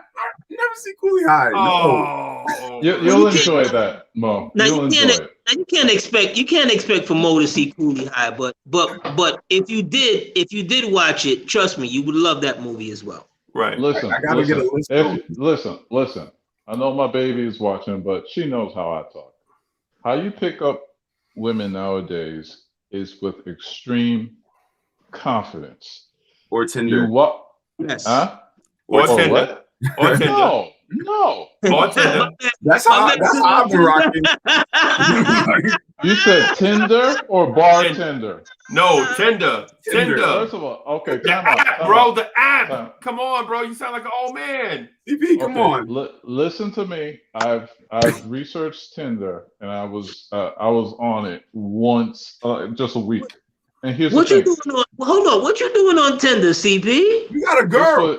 This was 6 years ago. This was All before right. her. Okay. This was Clean 6 it up. years Clean it before up. her. Clean it up. Clean it up. So listen about Tinder, right? There's more guys on Tinder than there are women. So more you swipe left, more you swipe right or swipe left, it doesn't matter. You're not going to get a hookup. The organic way. It's your profile. They're not swiping right on your profile. Bim.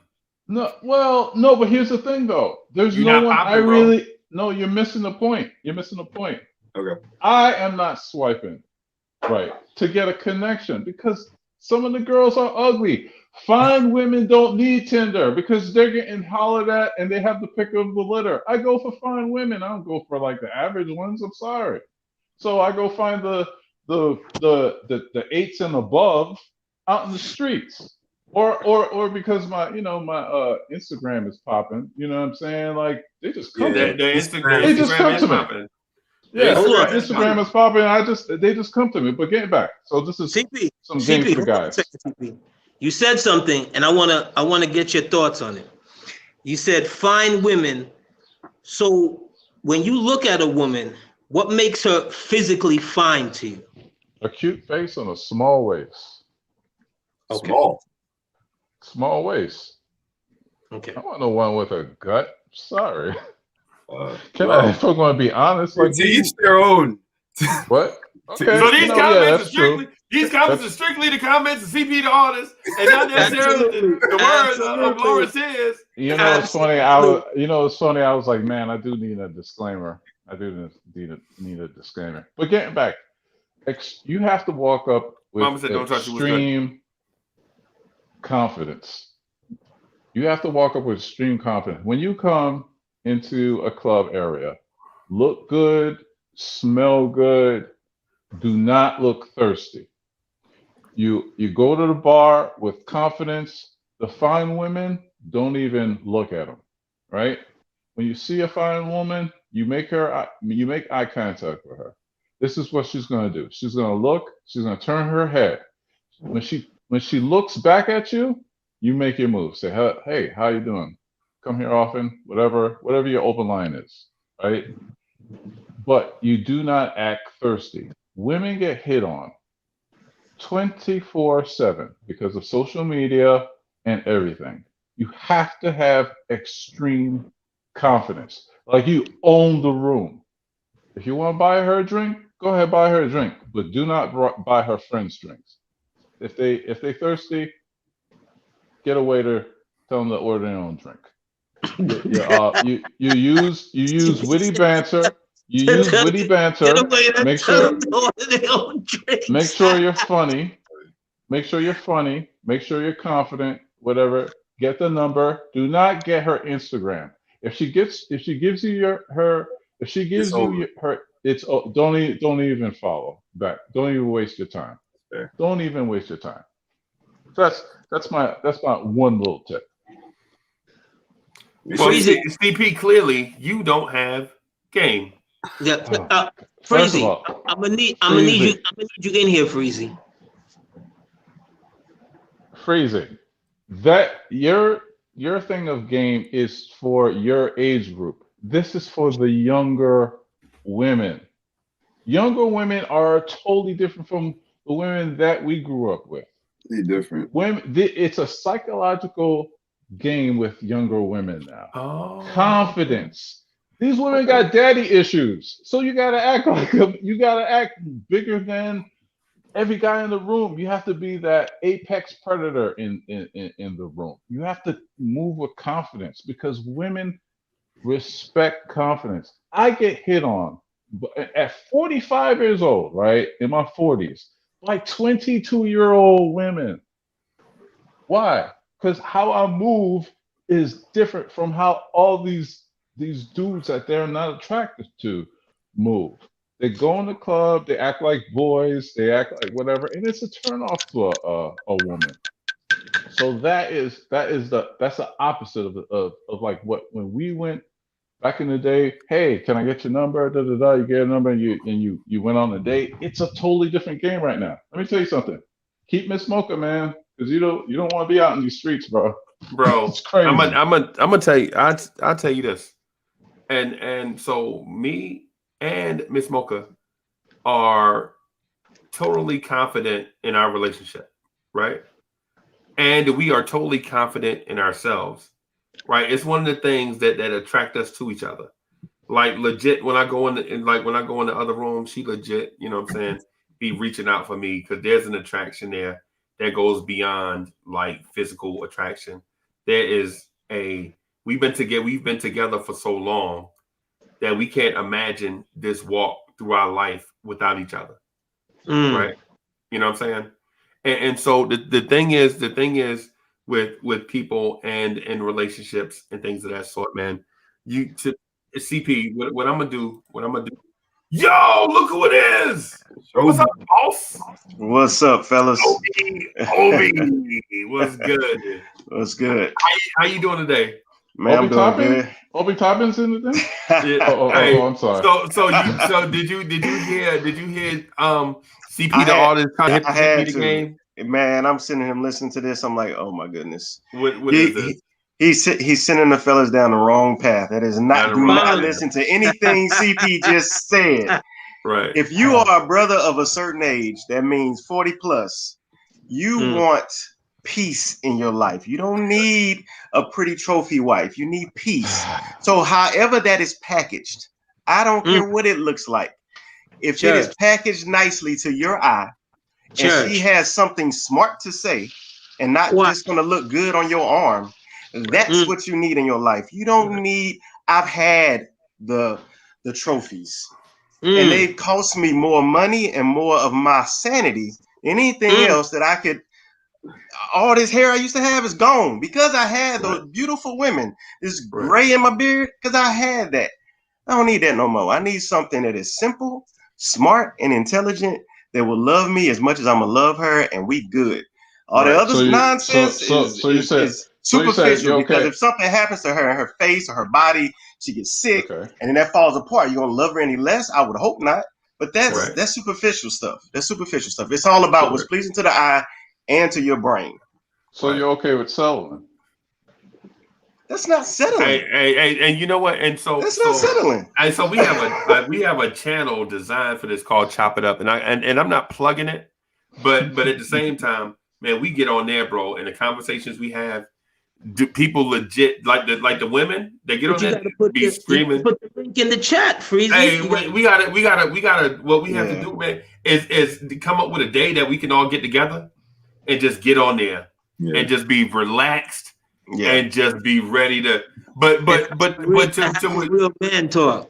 Yes, no. Yes, and you know what? And don't discount the sisters because when the sisters show up and they be like So that's what y'all be talking about when y'all be. That's what y'all be talking about when y'all be over there at the car with the trunk popped open. That's what y'all be talking about when y'all be drinking out the trunk. Yeah, it kinda. Drinking kaopectate. Yeah. Wait. Let's have a discussion about this. So, Obi, are you a high achieving man? Yes. Okay. What does that mean? High achieving man. Explain. High achieving man that he doesn't settle in his life, that he wants the best of the best. What does that mean? That's what I'm saying. The best of the best. He wants to be financially. Okay, let me finish. 33 Savage is like CP is legit disrespectful. Listen, he wants to be financially stable and financially happy. Okay, basically. Financially. Okay. Yeah. Okay, so Obi, don't you think that there's fine women that are doctors, lawyers in the workforce? Quality women. Don't you believe that? Yeah, definitely. Okay, so there's nothing wrong with what I'm saying. Those women are out there. I'm not I understand what you're saying about getting your hair pulled out though, because my ex, she was fine. She was fine, and my current girl is fine. But you know what the difference is? My current girl, she is a stable woman, traditional values that linked up with mine, and she is one in a million. To be fine and have values is rare. So I understand your premise, you know what I'm saying? But there's short-term women and there's long-term women. And I'm not talking about the short-term women that you were right. The ones that you were getting your hair pulled out. That's all I'm saying. So I agree with you for a extent, but I don't think men or women should ever settle for, because at the end of the day, right? If you're with somebody that you're not attracted to, then us men, we are visual creatures. We got to be, happy with our choices. See, for me, I think on my end of it, I think when you talk about settling, I don't want to So what I don't want us to do is focus more on the physical aspect of it. I want it to be more, because I don't have a type. I know most people have a type. If you look at my dating past, it's all over the place. I've had short, I've had tall, I've had thick, I've had skinny, I've had Hispanic, I've had black, I've had white. I'm all over the place. But the one common thing is the personality trait that I like. It is a strong woman that is dominant and that I can't get over. You know what I'm saying? That she can check me when I'm tripping. And that's the type of, because I had a mother like that, and I'm more attracted to that because that was my mother and my grandmother, my great grandmother. All the women in my life have always been go-getters. There was always, a divorce. So there was no man around, or he was deadbeat or whatever. So I've seen that type of women, and I've always been attracted to that type of woman because that's more attractive to me, because as men, we get down at times, you know what I'm saying? And we need somebody that's going to lift us back up. And so if you don't have that, I don't care how she looks. If you don't have that, if you have somebody that's going to beat you down and keep you down, then that's not going to help. As men, we always got to focus on being strong. You got to do this. Don't cry. Boys don't cry, all that stuff. That's all nonsense that I was taught as a child. As I got older, I cry more now. You know what I'm saying? I don't have a problem with it. I'm open to tell, like brothers I'm talking to now. I ain't never met y'all, but I'm open to saying things that I wouldn't say, in front of people in my past. I wouldn't say these things, but now as I've matured and gotten used to it, that holding it in don't help. You got to let it out. You know what I'm saying? So that's all I'm saying. I mean, I get your point. I know you want something, this. And we all want something we're attracted to. You want to wake up and look at her and be like, oh, she's so beautiful in whatever way that is. But not to interrupt you, Obi, my brother. Yep. Our attraction levels are different, as you explained. And what we find attractive at in our 20s versus in our 30s, in our 40s, and so forth and so forth, it changes. It changes as you're going through life. You see what I'm saying? CP pointed out that. It ain't changed for me. He just got better. So let me hey, so let me do this because the conversation took a turn for the Knicks fans. So what I'm gonna propose is this. What I'm gonna do is wrap this right here and start a live stream on Chop It Up. Right? Would y'all be opposed to that? Y'all wanna do that? Yeah, let's do it. All right. So I'll do that because in fairness to the Knicks fans, they tuned in for the Knicks conversation, and I think we turned into more of the other. And we want to keep the conversation going. We went all the way. Cool Keith was good. Hey man, that's my brother right there. That is legit my brother. So what I'm gonna do is I'm gonna start the live stream, right? But I'm gonna put the link in the description. So I'm gonna just let y'all rock for a few minutes, and I'm gonna work on this behind the scenes just real quick. I'm gonna disappear a little quick. Let's fly back to. I mean, we ambidextrous like that. We in and out one conversation to another. I noticed. All right, so y'all give me a second, and then I'm gonna put the link in the chat. All right. Wait, who's Let me ask a question. Who's back? Let me ask you a question. From everybody here, when we saw KD got hurt the other night, how many people said, "Thank God we didn't sign him"? I said that last year. Same here. Same.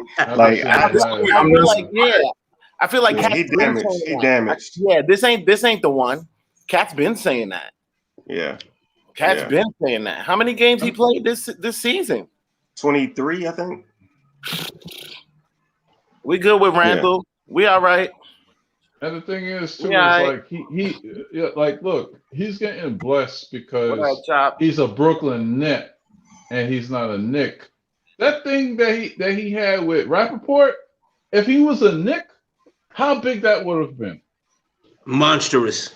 That would have been monstrous. Let's not even talk about that. Like if we talk about that, we gotta pull your man's Kyrie into it. Like his shenanigans on the Nets, like missing games. Rose left for one game, and there's Knicks fans that still don't hold it against them. Let's keep it a buck. I'm gonna keep it a buck. Your man Kyrie went on vacation, yo. Yeah, I'm gonna keep it a buck. I'm gonna keep it a buck. That's true. No smoke whatsoever. He just did it again last week. Yes. Yes. No smoke. No smoke whatsoever. In a pandemic, man. Yo, I am so happy that these mofos is not Knicks, because you know what that would have been here? You know what that would have been? Yo, I've never seen you see how KD got hurt and then like changed into his street clothes? Like, I've never seen a player get hurt and in the same game go to his street clothes and then come out on the bench on television like now he's on the street clothes? What? That's crazy. I've never seen that. That's crazy, man. It's crazy. Yeah. Crazy. It's the double standard is ridiculous, man. If they were Knicks, we would be getting crucified to this day and for the next month. Like, this is why we can't, like, they make us look like we're crazy. Like, oh, Knicks fans is just too much. They too much. Like this, that. Like, come on, man. This is obvious, man. This is obvious. Like, we literally in the same town. Yeah. The same town. So it's the same. So it's the same media. But it's the same sports media. It's a different level. It's a different level. It's the same sports media, but it's not. They got all the stars. I understand. They got all the stars. They got all the stars, and nobody cares. Popping. Yeah, they got all the stars. I'm from Brooklyn. Brooklyn is popping.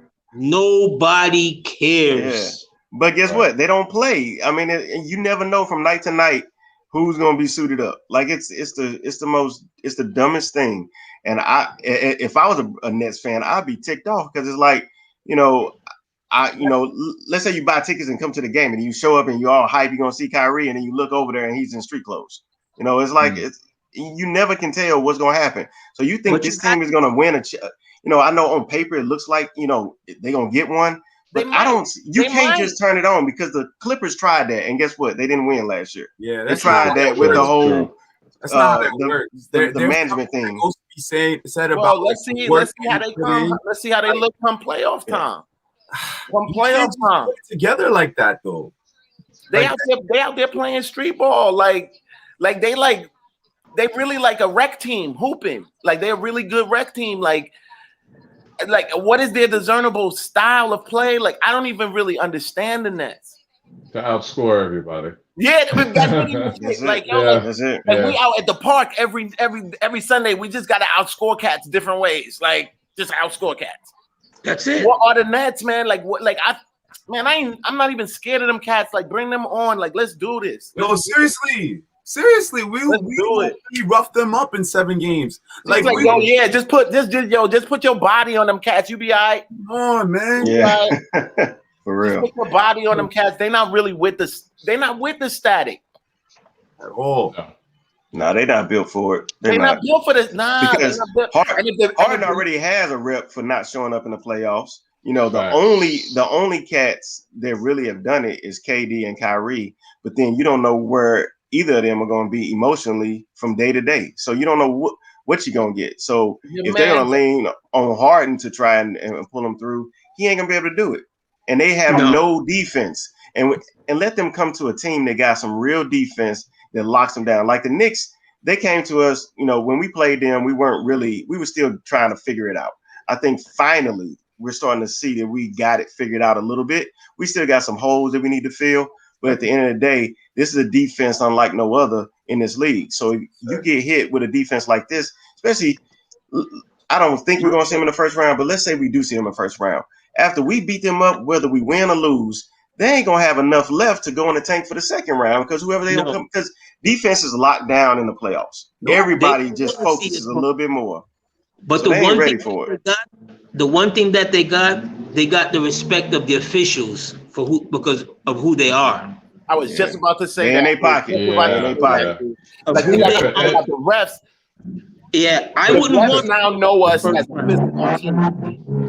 The refs now know us as a physical team, and I'm realizing it a little bit. Like we not getting them ticky-tack calls. Like now you know that these cats is gonna put bodies on you.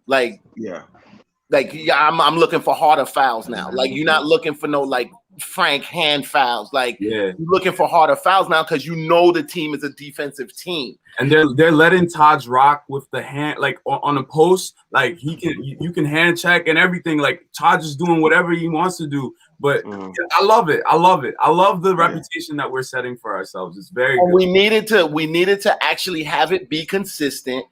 We need to take those L's from the refs for the whole season for it to be what it is right now. Right.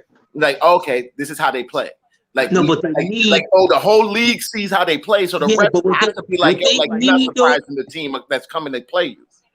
But more than that, though, Keith, and I'm right there with you. What they need right now, for good or for bad, a nice little skirmish.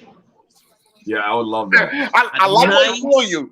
I like a nice little hard foul that's gonna cause for everybody to be like some little team push around, a little team push around. A nice little skirmish. Let them young cats nuts drop a little bit. But who on the Knicks? I still understand how much those little things mean, yo. Like how much those little things. Yeah. When I saw, it was 2 seasons ago, and who was it? I think it was like somebody slammed. It was the Frank fell to the ground and they stepped over him, or they stepped over somebody, and nobody on the squad did anything. Yeah, we were softies back. Yeah, I was like, this team don't got it. I don't want none of these cats, yo. Can you imagine if we still had Mook? If we had Mook still, oh my! Number one, that's 5 extra wins right there. That's 5 extra wins right there. At The least. Knicks fans who aren't New Yorkers did not appreciate what Mook was besides those threes, yo. Because they was too worried. They was too worried about hurting Kevin Knox's feelings. You understand? And we for the people in the back.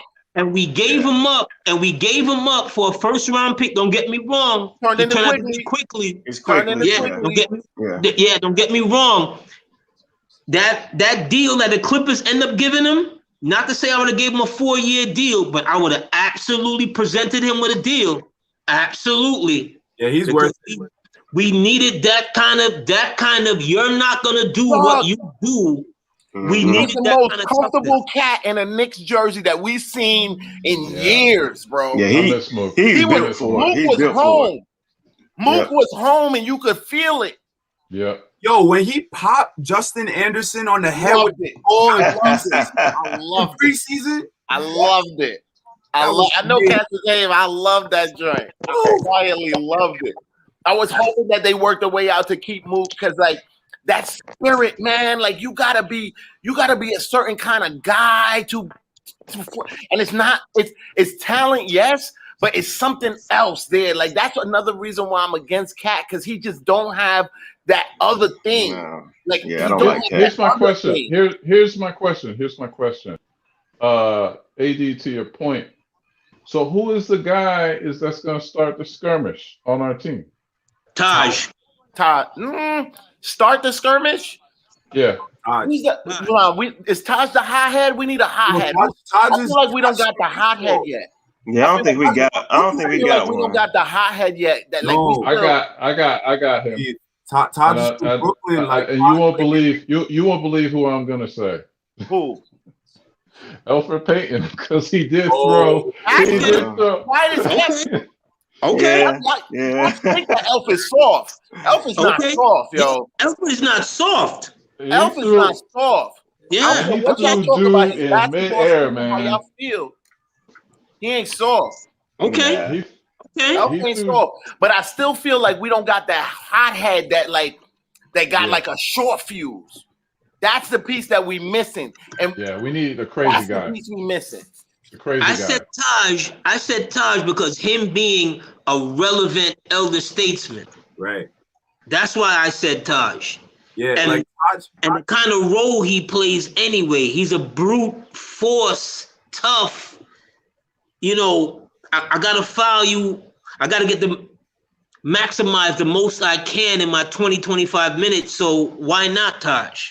Yeah, like Taj knows like the rules of respect. So if anybody on the other team like disrespects him, like say like disrespects IQ, like or Frank, Taj ain't gonna let that fly at all. Like he's gonna stand up for his teammate. So I agree. I definitely agree. A nice little skirmish because if you notice with the Knicks, one of their guys get fouled, they fall down, the whole bench runs to go pick him up. Yeah. Everybody on the floor, so you're already eliminating that friend or foe. He's next to you, you knocked him down, I'll help you up. Nah, that's not what this is. That's not what this is. If we could just eliminate that other thing, that end of the game, you know, let's change uniforms, let's exchange jerseys, let's high five it out. There's a certain disdain you have to have for your opponent. You know what I mean? There's a certain disdain, that has to carry on. Real hothead too. Like Point Five just said, Julius Randle's the hothead, but he's our star. And like I agree with that, Julius. He don't play. The end of that Nets game where he didn't get the call, he was out here like flipping things over, about to beat up the ref. So remember when he got caught by the legs? Remember when he got caught by the legs in the Memphis game? Dude rolled over his thing. He balled up his fist like he was like, dude, like, you know, like what are you doing? Try to take out my, you know, in my season. You know what I'm saying?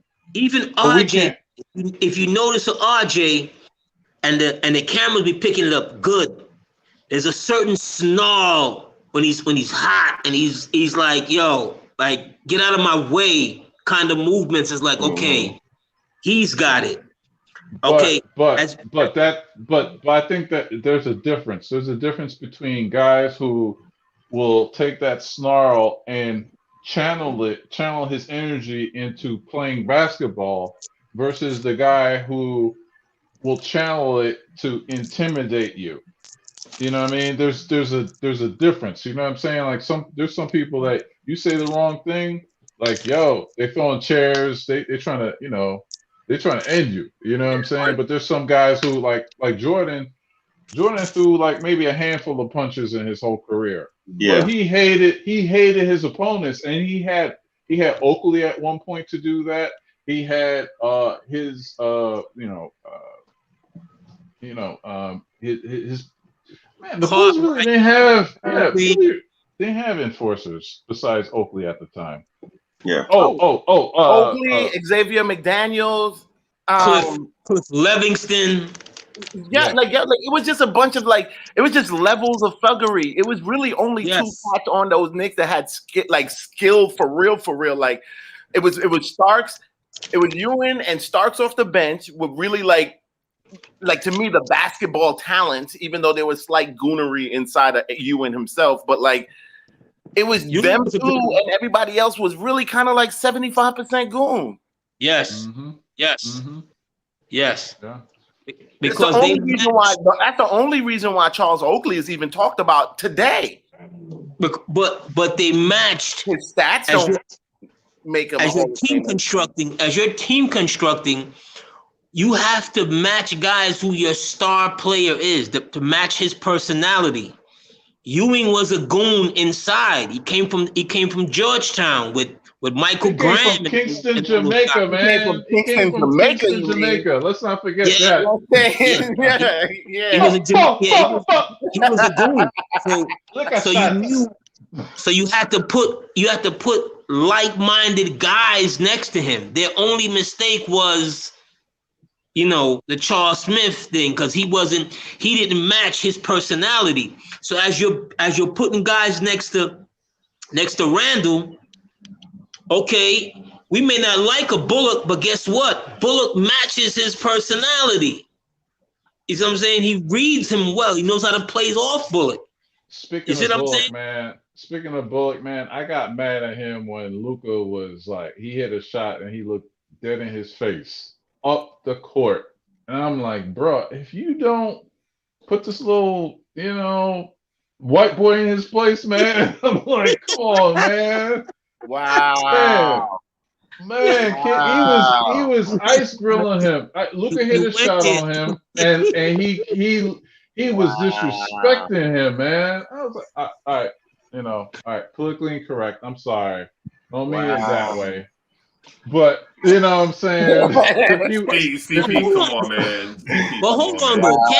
Can they beat political incorrectness when you're on the court and you're fighting for everything? Is it meant that way, or is it meant we on the court?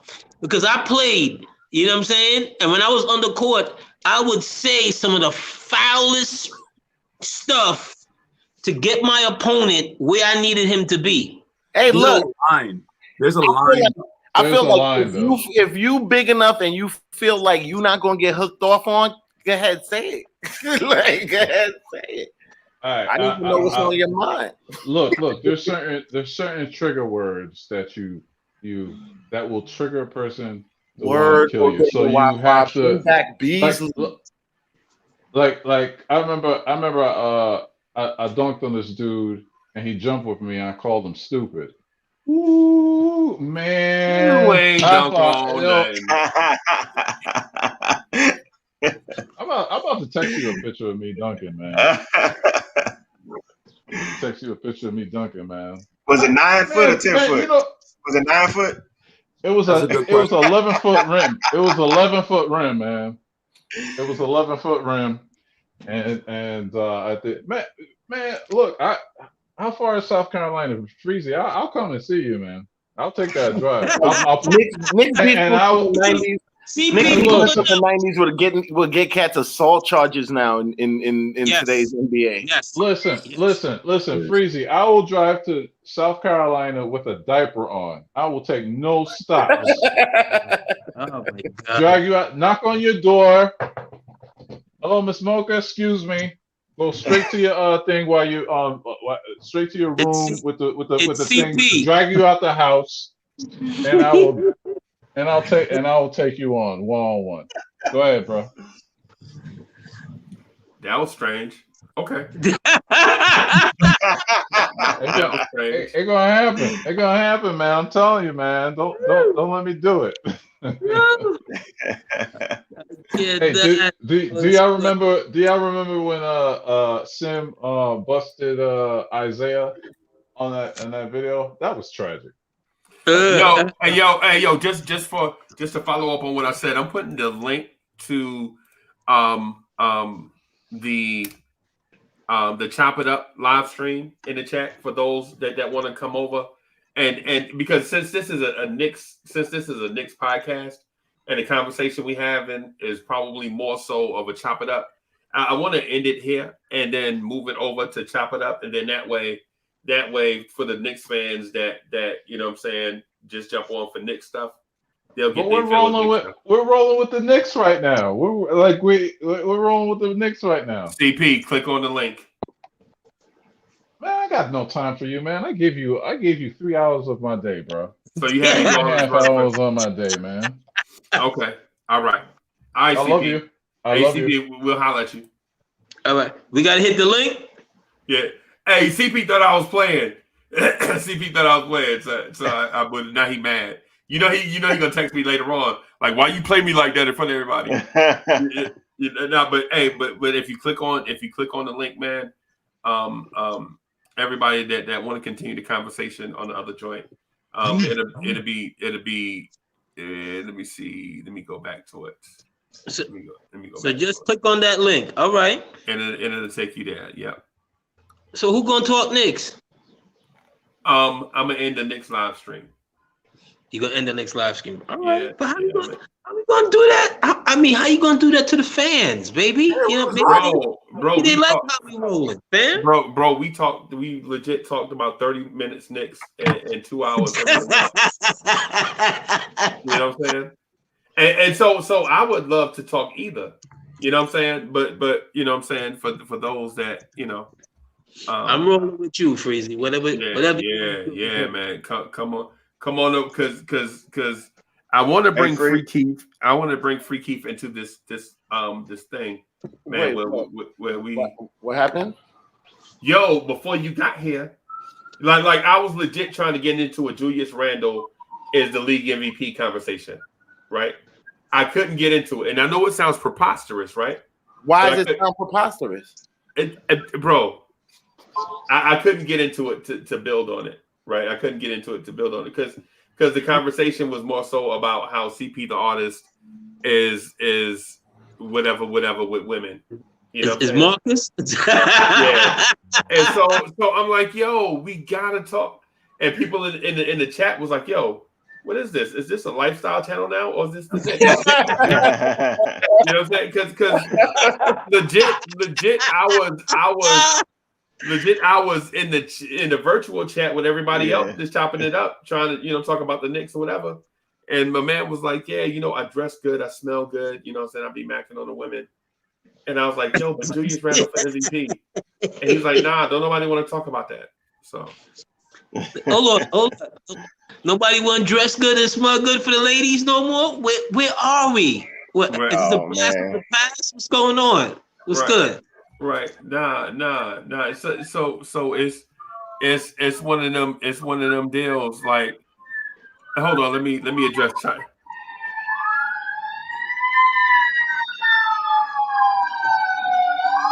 So Free Key. What it is we wind up talking about a specific thing. Like, right.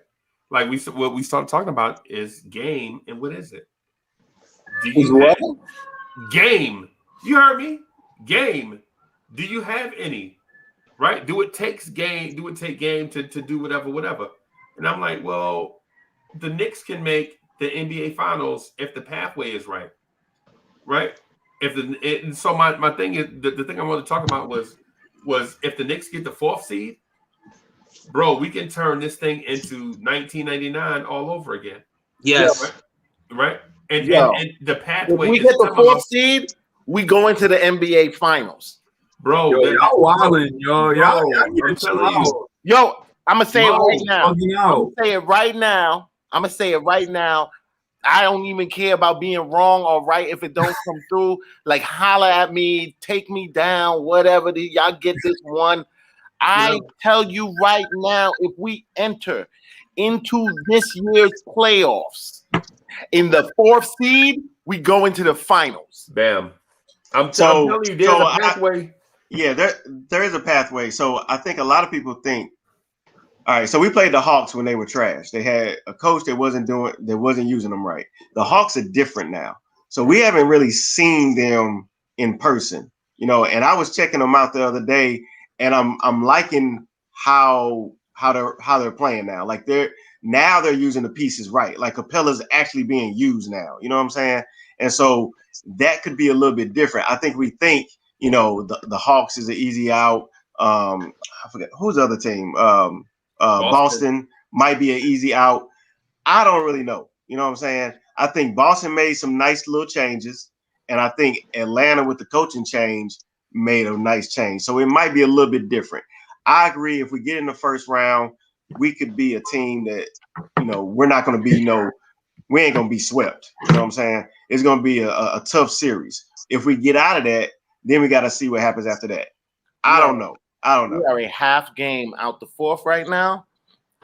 Yo, I tell you, if we're not seeing in the first round, if we're not seeing the Nets, the Bucks, Philly, we're eating. And let us get that first. Let RJ and the guard Randle get that first playoff win under their wings, bro. Yeah, that'll be big. That'll be big. First, and I'm be very vocal about it. Very vocal. Very vocal. And you know what else? And you know what else y'all don't take into account? The teams in front of us, the Sixers and the Bucks, are perennial 2nd round losers. Perennial. Yes. Perennial 2nd round losers. Who's guarding Embiid? Hey, so the Sixers are perennial 2nd round losers. Yeah, but like when we play them in the 2nd round, how are we gonna beat them? They will, bro. Are you listening to me? If Joel Embiid, if Joel Embiid plays the way that he's been playing all season, who's gonna stop him from like doing what he does? Listen to me, bro. We'll find a way. Listen to me. The Sixers are perennial 2nd round losers. You know what that means? That means regardless of who's on the roster, they lose in the 2nd round. But when they lost in the 2nd round against the Raptors, it was Kawhi. They had Kawhi Leonard, bro. Julius Randle. What about last year? What about last year? Who they play? I don't even know. Did they have Kawhi Leonard last year? No, they didn't. Was it Miami? And they Philly has a secret method anchor to their success. His name is Doc Rivers. Right. And you know what Doc Rivers It's not gonna be easy. It ain't gonna be easy. Doc Rivers, but Freaky, Doc Rivers is a perennial 2nd round loser. He got through one time, won twice, and won a championship one time. But for all the other 15 seasons, the other 13 seasons, Doc Rivers is a 2nd round exit coach. Yes. Yo, as long as we have convinced the refs of what we are, if we get in there at the 4th, bro, and this is very much predicated on us getting in at the 4th. I want y'all to understand that. If we get into the big game at the 4th seed and the refs recognize us and the league recognize us for the defensive physical mob that we are, Cats is gonna have a problem, bro. Bro, They're not really. There's no team giving up this kind of defense. And guess what? There is nobody giving up. And if we're gonna be hitting like Cats are hitting too now, bro, I'm telling you. Guess what teams do in the playoffs? They lock down and play D. They lock down and play D. So this whole thing is just like coming back to it's like custom made for us to make a dream run, right? Yeah, dude. It's feeling real vibey. We haven't beaten real vibey all year. We like Ben Simmons has never lost to the Sixers. I'm just saying, I love this energy. No, he never lost to the Knicks. I respect it, but like still, like just happiness. First time for everything. We're right there. For everything. Yeah, something never happened until it does happen, and then it happens. Yes, it never happens. Like I feel you. Yeah, like it never happened. Okay. Until it happens. Okay. Period.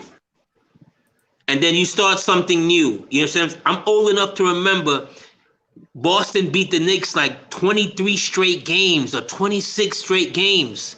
And then until it took that Ewing team to take them down in the playoffs. Right. Mo. All the way down. Mo, it can happen. Oh, I'm sorry, AD. No, it can. No, all I'm saying is that it can happen. Yeah. Mo, you ever listen to Minnie Riperton? No, I don't. Like you give me these names, I'm like, what is this? Playing crazy, bro. You never listened to Minnie Riperton? Nah. Bro, I just look older. Right. See, that's how you get us. That's how you get us off track, and then you want to throw us off on your side channel.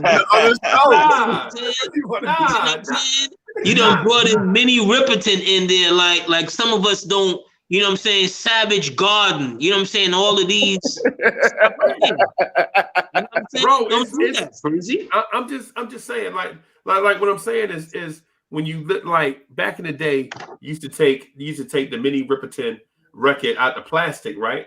And then you open the album, the record cover, and it is a trifold, right? And so the record be in the middle, but on the inside it have all these pictures and all this stuff you read on the inside, and all like these motivations and stuff.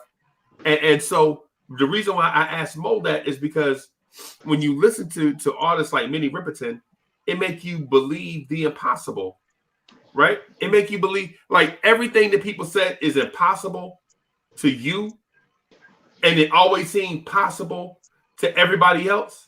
All I know was impossible for me to hit that high note that she could throw out for 3 minutes or 4 minutes long. I need you to stop this, Freezy. Cut it out. Bro, what I'm saying to Mo is what's possible for everybody else is also possible for us. Right? Right. And just because it's possible for them doesn't mean it's impossible for us. See, we have this thing called PTSD and we don't know it. We have PTSD and we call it strength. Nah, we have PTSD, bro. Like everybody, so we were like, yo, Tyler Hero is better than RJ Barrett. Remember that last year? After the bubble? Yeah, I remember even took that to heart though. Yeah, remember people were like Julius Randle. Did though. I like that. Right, but people were like RJ Barrett's 20 and 10 was empty stats on a losing team, right? Randle, you mean? Right, Randle. That's what I mean. Yeah. But then when I say, well, what about Bradley Beal? No, Bradley Beal don't count. Bradley Beal don't put up empty stats on a losing team. So what's the difference? So Bradley Beal puts up. It's like I like Bradley Beal. That's the difference. That's the difference. That's the difference. That's what I'm saying. We had this measure of PTSD. Like for instance, our point guard's name is Elfrid Payton, right? He doesn't do the things that other point guard like De'Aaron Fox. He doesn't do the things De'Aaron Fox does, right? And people are saying, well, get rid of Elf and bring in De'Aaron Fox. Wait a minute. So you want to get rid of a point guard that is the starting point guard of a winner for the starting point guard of a loser. Is that what you want to do? Bro, we have PTSD. We have PTSD, bro, and we have it. We have a case that is so bad it's sickening almost. Right. All I'm saying is that we're not gonna go to the finals. That's all I'm saying. I don't think that makes me crazy, man. Like, it doesn't make you crazy. You think so? You know, loser's mindset. Like, we have been in a loser's mindset for years, and like we do definitely have PTSD. Like, just watching like David Fizdale and like freaking, I don't know, Marty Collins, like guys like that. Like, that's ingrained in our heads, and we're trying to unlearn that right now. But we have to. Some people aren't actively trying to unlearn that. What was that? That's the problem. Some people aren't trying to unlearn that. Yeah, but like we got to understand that it's a process. Like, this is not just 1 year. You just turn it around and go to the final. True story. That's a I'm not mad if it don't happen. It's just that I see a pathway to it happening. Right, and so last year, this time last year when I was talking to you, Mo, and I'm just using my imagination right now because I know that this didn't really happen. But last year, this time, you were like, "Yo, I'm gonna take the Clippers over the Bucks in 6." Right? You didn't pick the Miami Heat to go to no finals. That's fair. Don't tell me that. That's fair. You know what I'm saying? So how does the Toronto Raptors get to go from out of nowhere, or the Miami Heat get to go out of nowhere? But then when I say, well, the Knicks can go out of nowhere, and they were like, no, that's impossible. But the Miami Heat aren't out of nowhere. Like, the Miami Heat have a culture that has been ingrained since like Pat Riley went there. Yes. You know, so I feel you. I feel you, but what I'm saying is there's a pathway for the Knicks to get there, right? I don't even want to give myself that like path to thinking that, because I know myself as a Knicks fan. I dig it. Merry Christmas, bro. I dig it. I dig it. Like, I'm not mad at you. Like, yeah, I can see why you take that stance, but like, if there's a glimmer of hope, I'm choosing the glimmer of hope. Let's enjoy this. Let's think. No, that's what I'm saying. Like, let's enjoy. I'm not mad if we lose. I'm not mad if we lose. Charlotte all day. If the season ended today, bro, if for some strange reason we didn't win not one more game for this season, we didn't go to the playoffs. This season was a win, brother. Yeah. Yes. Hey, so look at what you like. This is all icing on the cake. I'm just saying, like, I see how high the icing could be piled. Yeah, but like we could have, we are literally like we could have one of those dream years. Like, it's but here's the, okay. Like, I'm not mad at it. Like, I see it could happen. Okay, but here's the flip side with that, though. With that, not the flip side, but the same coin off to the left. What we've done with what they've done with every win is to make those thoughts and those fantasies more possible to us. Because now, maybe 10 games ago, we wouldn't have had that. We would have stayed with the, I'm glad with this season. I'm waiting to go to the next off season, which I'm on record about that already. But every win makes more possibilities that much tangible. Right. Now we're talking about a pathway to the finals. Right. Here where we came from. Here where we came from in 3 short weeks. There's a pathway to the finals. It's tough, man. It's tough. Like, cause like I'm looking at it. This Charlotte team, they beat Portland the other day, man. We gotta worry about that. We gotta think about what's gonna happen. They do. I was legit. They gotta worry about us. Gotta worry about us. Down 6. Like, they gotta worry about us. You're not looking at it even correctly right now, though. Like, we're a team to be worried about, bro. Yeah. Like, we're a team to be worried about. And they gotta worry about us. Like, understand, all of this is icing. This is all icing on our cake. Dude, we're in no position of loss. They got to worry about us. And we have every win is like a win we wasn't supposed to get.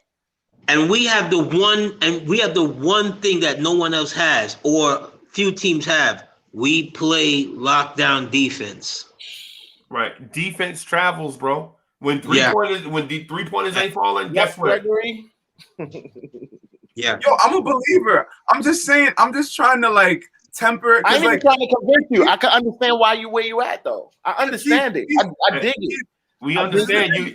You're like I'm just trying to be a prophet leading you to the light. But I understand where you at.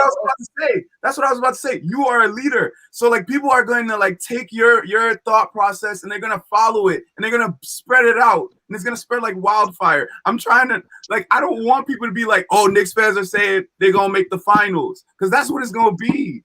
Let them say that and it's fine. Like I'm not even, like I'm so high in the sky right now. I don't even care. When did we start caring? I didn't when the Knicks was getting back, I didn't care about what they thought about what I said then. Like, why I care about what I say now? Hold on, Keith. Mo. You know what I'm saying? Like, I don't know. Mo, like, that's how I look at it. Mo, when you came on, Freezy introduced you by researching your last name as Mansa Musa. Yes? Yes, sir. Yeah. And that man, as far as history is concerned, was the richest man of all time, traveled the earth, and just giving out gold bars and giving out hope. That's what he was doing. Yeah. So you now, as a direct possible descendant, are going to tell me with the richness of your last name, you're not willing to travel to Knicks fans and give out the hope that it's a possibility? You want to pull back the joy? This is what I'm going to say to that. So, like, on that journey where he gave, gold out to people and changed the economies of different cities. Yes. When he left those cities, those economies tanked because that hope left. He left. And, like, nobody was there to keep that, that going. So we got, but you know what though? But Mo, I understand where you're coming from, and listen, Mo, I ain't gonna lie to you. Of all the people that have ever come on a video chat, bro, you are legit in my top 5, bro. I love you, bro. I ain't even gonna lie to you. Thank you. I ain't gonna lie to you, bro. You one of my favorites, bro. Legit. He told me the same thing. He told me the same thing 3 weeks ago, Mo. Don't believe Freezy. Bro, it's a top 5 that include 5 people. I'm not mad at people's pessimism. Don't come to me. Don't come to me shooting down my optimism, and don't come to me using your pessimism as fact. Those are the only 2 things that burn me. Your pessimism, because I know my optimism ain't fact. Hey, but you know what? I know my optimism ain't fact. Don't come to me with no opinions as fact, and don't come to me knocking down my optimism. Okay, it's not pessimism though. It's not pessimism. You know what it is, right? Optimism. I understand why fans take the position that Mo takes. Like it is something hard to believe, and there are obstacles in the way, and we have been let down before. Like, so I have to understand that there are people who are like, there is PTSD about that. Like, they waiting and seeing. I'm just not one of those people. I don't think my man's a pessimist though. I don't think. Well, okay, maybe pessimist, maybe pragmatist. Maybe let's pragmatist. It's him, G Money, Buds, and everybody else. They say it's pessimism or realism, but it's actually fear. They fraidy cats. Yes. They fraidy cats. But the thing about it is, they are scared. I tried to let them live. I tried to even find a different word. Right, but the reason why they're scared is because they're in a situation that is not familiar, and they don't know how to react to it. And so in this situation that's unfamiliar, they don't know how to react to it. So the best thing to do is do the same thing that you've always been doing, even though the situation calls for something different. So right now. Okay, 80. Freezy, I was in 1999. I was 5 years old. I was 7 years old. I was 7 years old, man. Like my first memory. You haven't really, My You haven't first really real seen memory the of Knicks that we basketball knew. is Stephon Marbury. Like that's my best point guard. Like that's like I don't know. I'm just coming at it from a different like standpoint. Like I don't know. Like I'm just not there yet. Honestly, Right. I don't understand how anybody more. is a Knicks fan who just became a Knicks fan after 99. Like, I have hats off to you if you became a Knicks fan after 99, like, because you definitely saw the worst example of the Knicks team. Right. Ever. And you need a lifetime supply Yes. of Excedrin. So if you became a Knicks fan after, like, you never experienced the Ewings, you didn't get to even experience that Spreewelly portion, and you became a Knicks fan, man, yo, you got love for the Knicks, yo, because it's nothing really driving you besides that. Well, hold on, Keith. Hold on. You got love, but like anything else that you love, you research it a little bit. You fall completely in love with it. It's like when you first meet that girl that you think that she could be the one. She takes you home to meet her family. You meet the uncle, the granduncle, the great granduncle. You meet the people who are most important to you. So if you're in love with this team and this franchise, it doesn't start with 99. It starts with going backwards to those great old teams and you know, the first black person to play in the NBA, Nate Sweetwater Clifton, and you know what I'm saying, and you come up, you know what I'm saying, you hear the trivias, and then you go and look up those trivias at halftime and see, well, oh wow, that was a Nick, you know, there was a guy that scored, that Amari broke his record and scored 30 points 9 straight games. You see what I'm saying? There was somebody before him, and so on and so on. That's all it is. You know what I'm saying? So not just to you, Mo, but to any younger person who just came on. It didn't start in misery. You see what I'm saying? I know, but like our fan base is global. Our fan base is global. You know why? Because of the love that's passed down to generation. I swear to you, I was not alive for the 70 championships.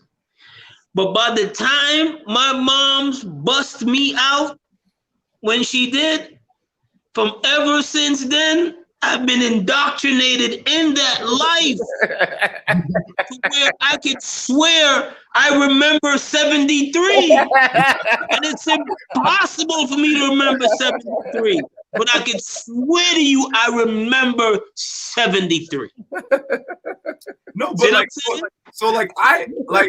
my same here. Came to this country in '94, right? We came to this country in '94. So like, I don't have anyone in my family who was in this country when we won the championship. I don't have anyone who can tell me like what. Bro, there are conservative fans the day before he won the championship. Like, I don't know. Like, I don't know about these games. I don't know about like that culture. Like, it's like life, yo. There's conservative fans, and then there's you know what I'm saying, and you have your like liberal fans. Like the conservative fans, like yo, like they really guard their emotions. They don't want to fall in love, and like so it's just like real life. Like, you know what I'm saying, like I just know that I saw. Look, the era of Knicks, built for the pain. Knicks fandom that brought me in, the era of Knicks that brought me in, like I'm getting that same vibe from this team, bro. Like I'm getting that same vibe from these cats. Keith, I'm so built for the pain that I'm even more built for the grace, the feeling of being a winner in this town. I'm gonna show you how much where I'm at with it. And going into 2013, me and my nephew was like, yo, this team right here, with all these veterans, with Melo, we can do something. We can really do something. So here's what we're gonna do. We're gonna set aside our championship pot. We're gonna start putting our money down. What we doing? and where we staying, where we hanging. We want to be close to the parade. So we say, all right, what hotel we staying in? We going to the Plaza. All right, we need the Plaza Hotel. We need Plaza money. Bam, we put down the Plaza money. All right, so we're planning what's leading up to Plaza money. We put down what's leading up to Plaza money. Every step of the way that we thought that we would need for those final steps, the bank was there. Because what? That's what you do in anticipation for something that you love so much. Even though it didn't happen for us, at the very best, we had money, we had bank, we had bank put down. You see what I'm saying? Would I change any of those plans and thought processes on the way there? Hell no. Hell no. I like that. Okay. Because I'm a Knicks fan. Okay. I believe. At the end of the day, all we have is hope. Right. That's it. That's it. All we have, bro. Like, So I'll go ahead and invest in it because that's really like, because the payoff from that hope, the euphoric drug-induced feeling that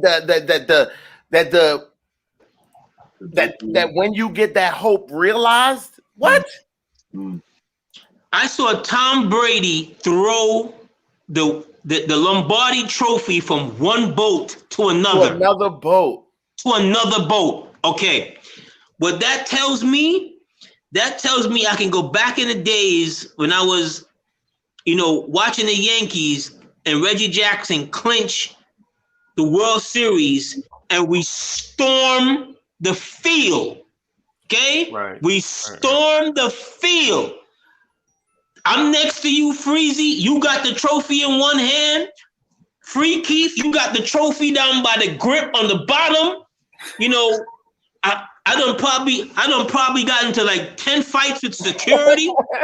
Right. You see what I'm saying? Who's gonna keep me away from that? Right. I'm gonna be like Kevin Hart when they won in Philly, when the security had to like push him. The security had to take him out of the. Right. But the only difference is I'm not 5'3". Right. See what I'm saying? It's gonna be a lot more to get me out of there from a lifetime of fandom. Yo. So I'll never give that up because why? I want to experience it like I want every Knicks fan to experience it. Right. To be like, yo, we out on the town with the trophy. And that's it. That's it. And we'll remember this for the rest of our lives. That's it. Like when the Cubs won, I'm not even a baseball dude, but when the Cubs won, like a couple years ago, I felt every one of them fans that been waiting forever from 1906. Yo. I was so happy for them.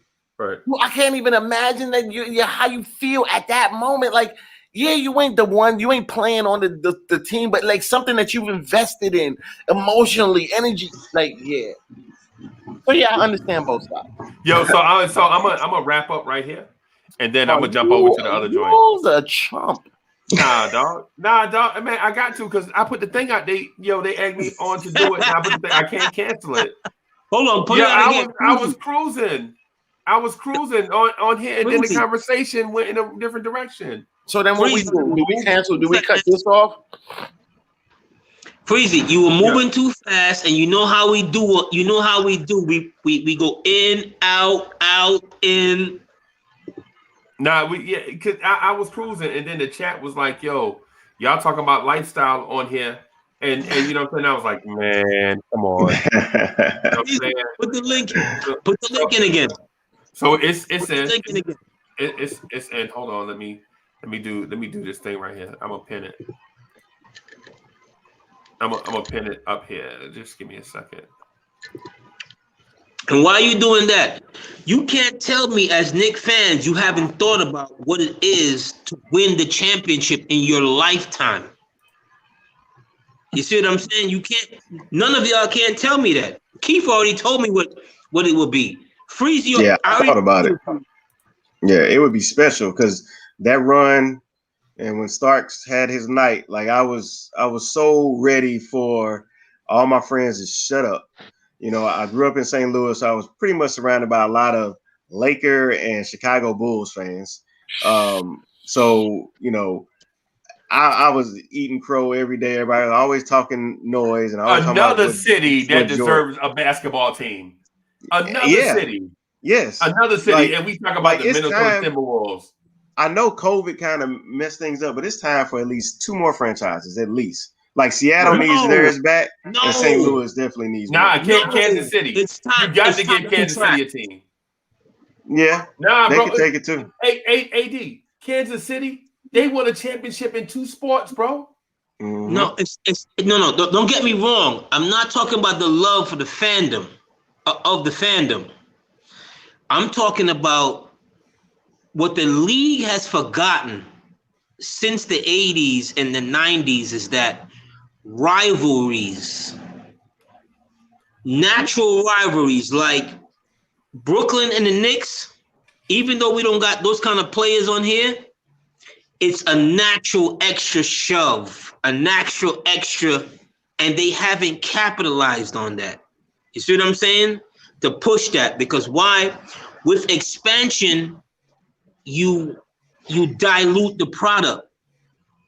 You give other guys that should be on good teams, even on the bench necessarily. Because remember, I remember a bench of Drazen Petrovic, my man from Indiana. Chris Mullins. Yes. Forward. You see what I'm saying? There's always good people on these benches that when you put expansion in, you delete the pool and you make it even harder. Like right now. Here's my logic behind it. My logic behind it is we're about to go into that transition where we're going to start letting high school players come, right? That means the 30-year-old vet is going to become a dinosaur, right? And so we're going to see a lot of bad basketball for a nice little period of time. And we already know, just looking at our team alone, the benefit of having a Bullock, a Taj, a D Rose has been so helpful for these young cats. And so what I would like to see is we got cats like Jamal Crawford and Corver and some of these other cats that can still give you buckets. They can actually still help a team, have been kind of pushed to the side for the potential guys, the Franks, the Kevin Knoxes, these guys that have potential, but ain't really doing much right now. And so if you just add 2 more teams, I would like to see 4, and I would like to see some teams being shifted. Like Memphis needs to be in the East, not in the West. I think Memphis should be in the East. Geographically, they should be. Okay. Geographically, they should be in the East. But that means you put Chicago out West, right? Right. So then you have to kind of move some things around. So I would like to see a shakeup, first of all, and I would like to see Seattle get their team. I would like to see a Seattle. Like St. Louis. Seattle don't deserve a team, bro. Why not? I don't know. You know, back when they were hot, they used to support them pretty heavy. Bro, they told you who they wanted. They told you that we prefer to have the Seattle Mariners as opposed to the Seattle Supersonics. Yes. They said they legit said, hey, we need to build a stadium. The Sonic Stadium would be cheaper. A basketball facility would be cheaper to build than a architectural masterpiece of a baseball stadium. And they were like, so what? We're going to build a stadium for the Mariners and the Seahawks. Sonics, y'all not getting nothing. Okay. That's what they said. They voted for it. They voted for it. And the Seahawks got a stadium and the Mariners got a stadium. Because if you don't remember, the Seahawks and the Mariners used to play in the same stadium. Was it a referendum? Like, did the people of Seattle vote for that? Yep, they did. Okay. They did. Because the Seahawks and the Mariners used to play in the same stadium. So they could have built a multi-purpose stadium for both, but they was like, nah, we're going to build one for the Seahawks, one for the Mariners, and the owner is going to have to build a stadium for the Sonics if they want a stadium. And here's one more piece to that. we already have a problem with these guys playing 70 games. You see what I'm saying? If you dilute the product down even that much more, for these guys to play, the star players to play against those expansion teams, they're definitely gonna look at those expansion teams as, you know what, I'm not playing that game. Right. See what I'm saying? Whether at my turf or on their turf, I'm not gonna play that game. Right. You're an expansion team. You're not gonna be good for at least 2 or 3. Right, because we can win without me playing. We can win without me playing. I tell you what, I'd rather see the Pelicans move to Seattle. I feel like New Orleans shouldn't have a basketball team. Like realign. Would Connecticut support a team? I'm not for sure. Rochester right now, Connecticut is in a place they would never get thought of, because why? Up the road is Boston, down the road is New York and New Jersey. Right. Yeah. You're gonna have to pay Boston, New York, and New Jersey to bring a new team in that region. Right. Right. I mean, we're struggling. They chop the fan base one more time. No way in hell they do that. Right. And so we have to consider teams like the Washington Wizards being in a big city and they're struggling with attendance. Right. And I forgot about Washington. Washington is what? 4 hours from 3.5 hours from DC is 3.5 hours from New York.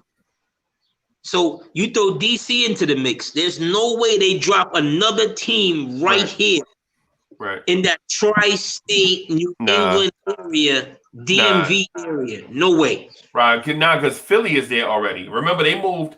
They actually moved Baltimore out of Baltimore to DC to get more fans, and they're in the same spot they was before.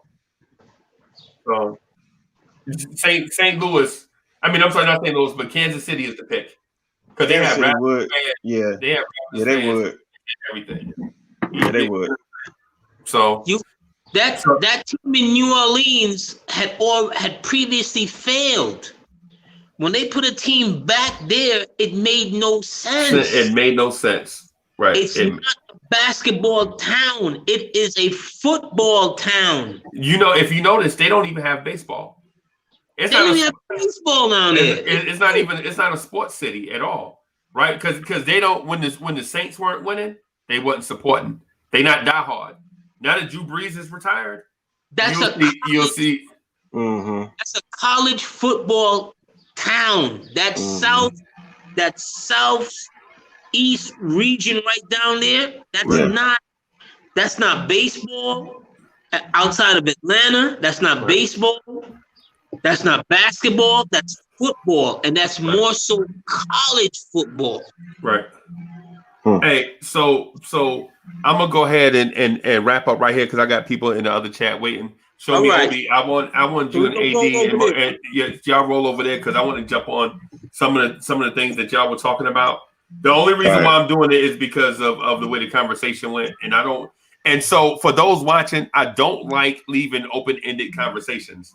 Is the reason why I do it. I think that you do a disservice in conversation when you leave a conversation open-ended, right? I think the reason why you talk is to search for solutions, whether they're emotional solutions or sometimes it's just for S and Gs, right? But I'm gonna end this one right here and I'm gonna go into the other one. I'll see y'all in a few seconds. All right.